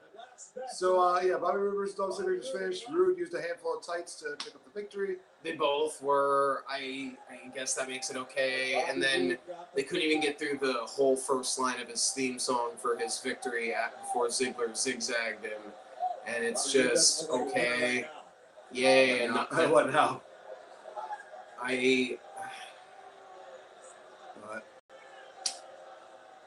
So, that was kind of. They're going to continue the story. Next Tuesday, Dolph Ziggler comes out. Next Tuesday, Bobby Roode's cutting a promo and Dolph Ziggler calling him a little punk or whatever, a bitch. And then all of a sudden, this fire burns. Punk's original WWE theme starts going out, and Ziggler comes out in full Punk attire. He still goes by Dolph Ziggler. He doesn't change his in-ring style. He doesn't do any of Punk's moves, but he just does the entrance to fuck with people. That is more of Dolph Ziggler's ass than I think anyone would ever want to see. I agree. Dolph Ziggler could have a girlfriend right now, and she's like, "No, honey, can you cover that up?" that was one Paley white butt. Damn, that was his ass is the same color as all of Sheamus. That's saying something. All right, well, SmackDown Live has certainly disappointed compared to No Mercy. Oh, you shit the bed. So what I'm gonna do? Hey, I'm just gonna say it. Raw's got his tees in a freaking Shield reunion. I'm just saying it. We're not even gonna watch Kevin Owens and Shane McMahon because I might watch it tomorrow while I'm doing laundry, but I might do the same. I probably got some other things to do, like taking a crap. I'm sorry, but I don't blame you. Watch this. Watch this. It is like a show stealing match. I can't even finish it. so yeah, we're gonna wrap it up with this. For the Game Changer, I'm Nate the Effing Great. This is Max B. You can check him out on his Twitter at Agent Cooper 1989. Myself at Real Effing Game, and also give us a like on Facebook fan page, facebook.com/Changing Up the Game. Let us into your wrestling world. Yes. TLC's in 2 weeks, so I You feel say like TLC, and all I hear is Asuka debuts. Something in my ear. I don't know. In all honesty, since we just cut this off like an hour, or actually it's like a half hour, 20 minutes, whatever. Yeah, whatever. It feels like we got that much more time to rest and relax before getting into TLC. I'm going to make this declaration right now. I am not watching an episode of SmackDown Live until they take that belt off Jinder. I'm sorry, but there is no saving grace right now. It's not the only problem that SmackDown's been having, but it's so indicative of everything else. I mean, just fixing that won't fix all of SmackDown's problems. I mean, if SmackDown has the best main event roster that they've ever had, but the rest of the show is utter garbage, you still got to fix that. Well, for me, that's the main thing for me. So. Oh yeah, it'll be indicative of the fact that they at least are trying to change things, because Tuesday, not Nakamura, Jinder's going to come out. It's going to be dead silent. Because people they're just fucking done. Like, I guarantee you, they're not going to have a lot of camera pans because a shitload of people are going to go to the concession stands. Basically. And I don't blame them, because look at this shit. It's just... It's not working. And Nakamura, like, not only did he lose, he lost while working the back and forth 50-50, try to come from underneath, babyface, WWE style victory, and he still lost clean. So it's just, why? I don't know. It'd be worse if he'd just been trucking in the whole match and then all of a sudden flash pin out of nowhere or some shit like that. Right. But it's just, why? Nakamura wrestling that kind of a 50-50 back and forth match, it's about as believable as The Undertaker or John Cena doing it. You see the John Cena or The Undertaker in a match, and you're just like, well, I know who's going to win and who's going to, basically control the vast majority of this thing. Yeah. You look at Nakamura, it's the same kind of thing. And yet, for some reason, every once in a while, WWE will try to book those three in the 50-50, the back and forth. The babyface has to fight from underneath kind of bull crap. And it's like, it's The Undertaker, John Cena, and Shinsuke Nakamura. This is not a thing that should happen. No, you can't. But you know what? In lighter news, later on this week, we'll be doing a live reaction for Ultima Lucha 3 Night 3. I've actually got Night 1 and 2 already up here on YouTube, so go check those out, see the reactions. But this time around, Max will be joining me to be watching it, and we got a main event of Pentagon Dark versus Son of Havoc for the Gift of the Gods title in a Stairway to Heaven's match, basically. I know it's a ladder match, but whatever. It's Stairway to Wrestling Heaven. It is Stairway to Heaven. So it's Nirvana. We're going to end it right here on the high note of the Ultima Lucha. Dude, if we wanted to end it on the high note, we would have ended it after the opening match. No. It has to be after the U.S. title matchup. Okay, so we cover all the high points. It's Yeah. What about the rest of the show? What about you shutting up? So, yeah, basically only 2 matches were worth watching. That 2 title matches, and then... I really thought my prediction about title matches being the shining moments would hold true, and then I was wrong. Horribly, sadly, tragically wrong. Sadly.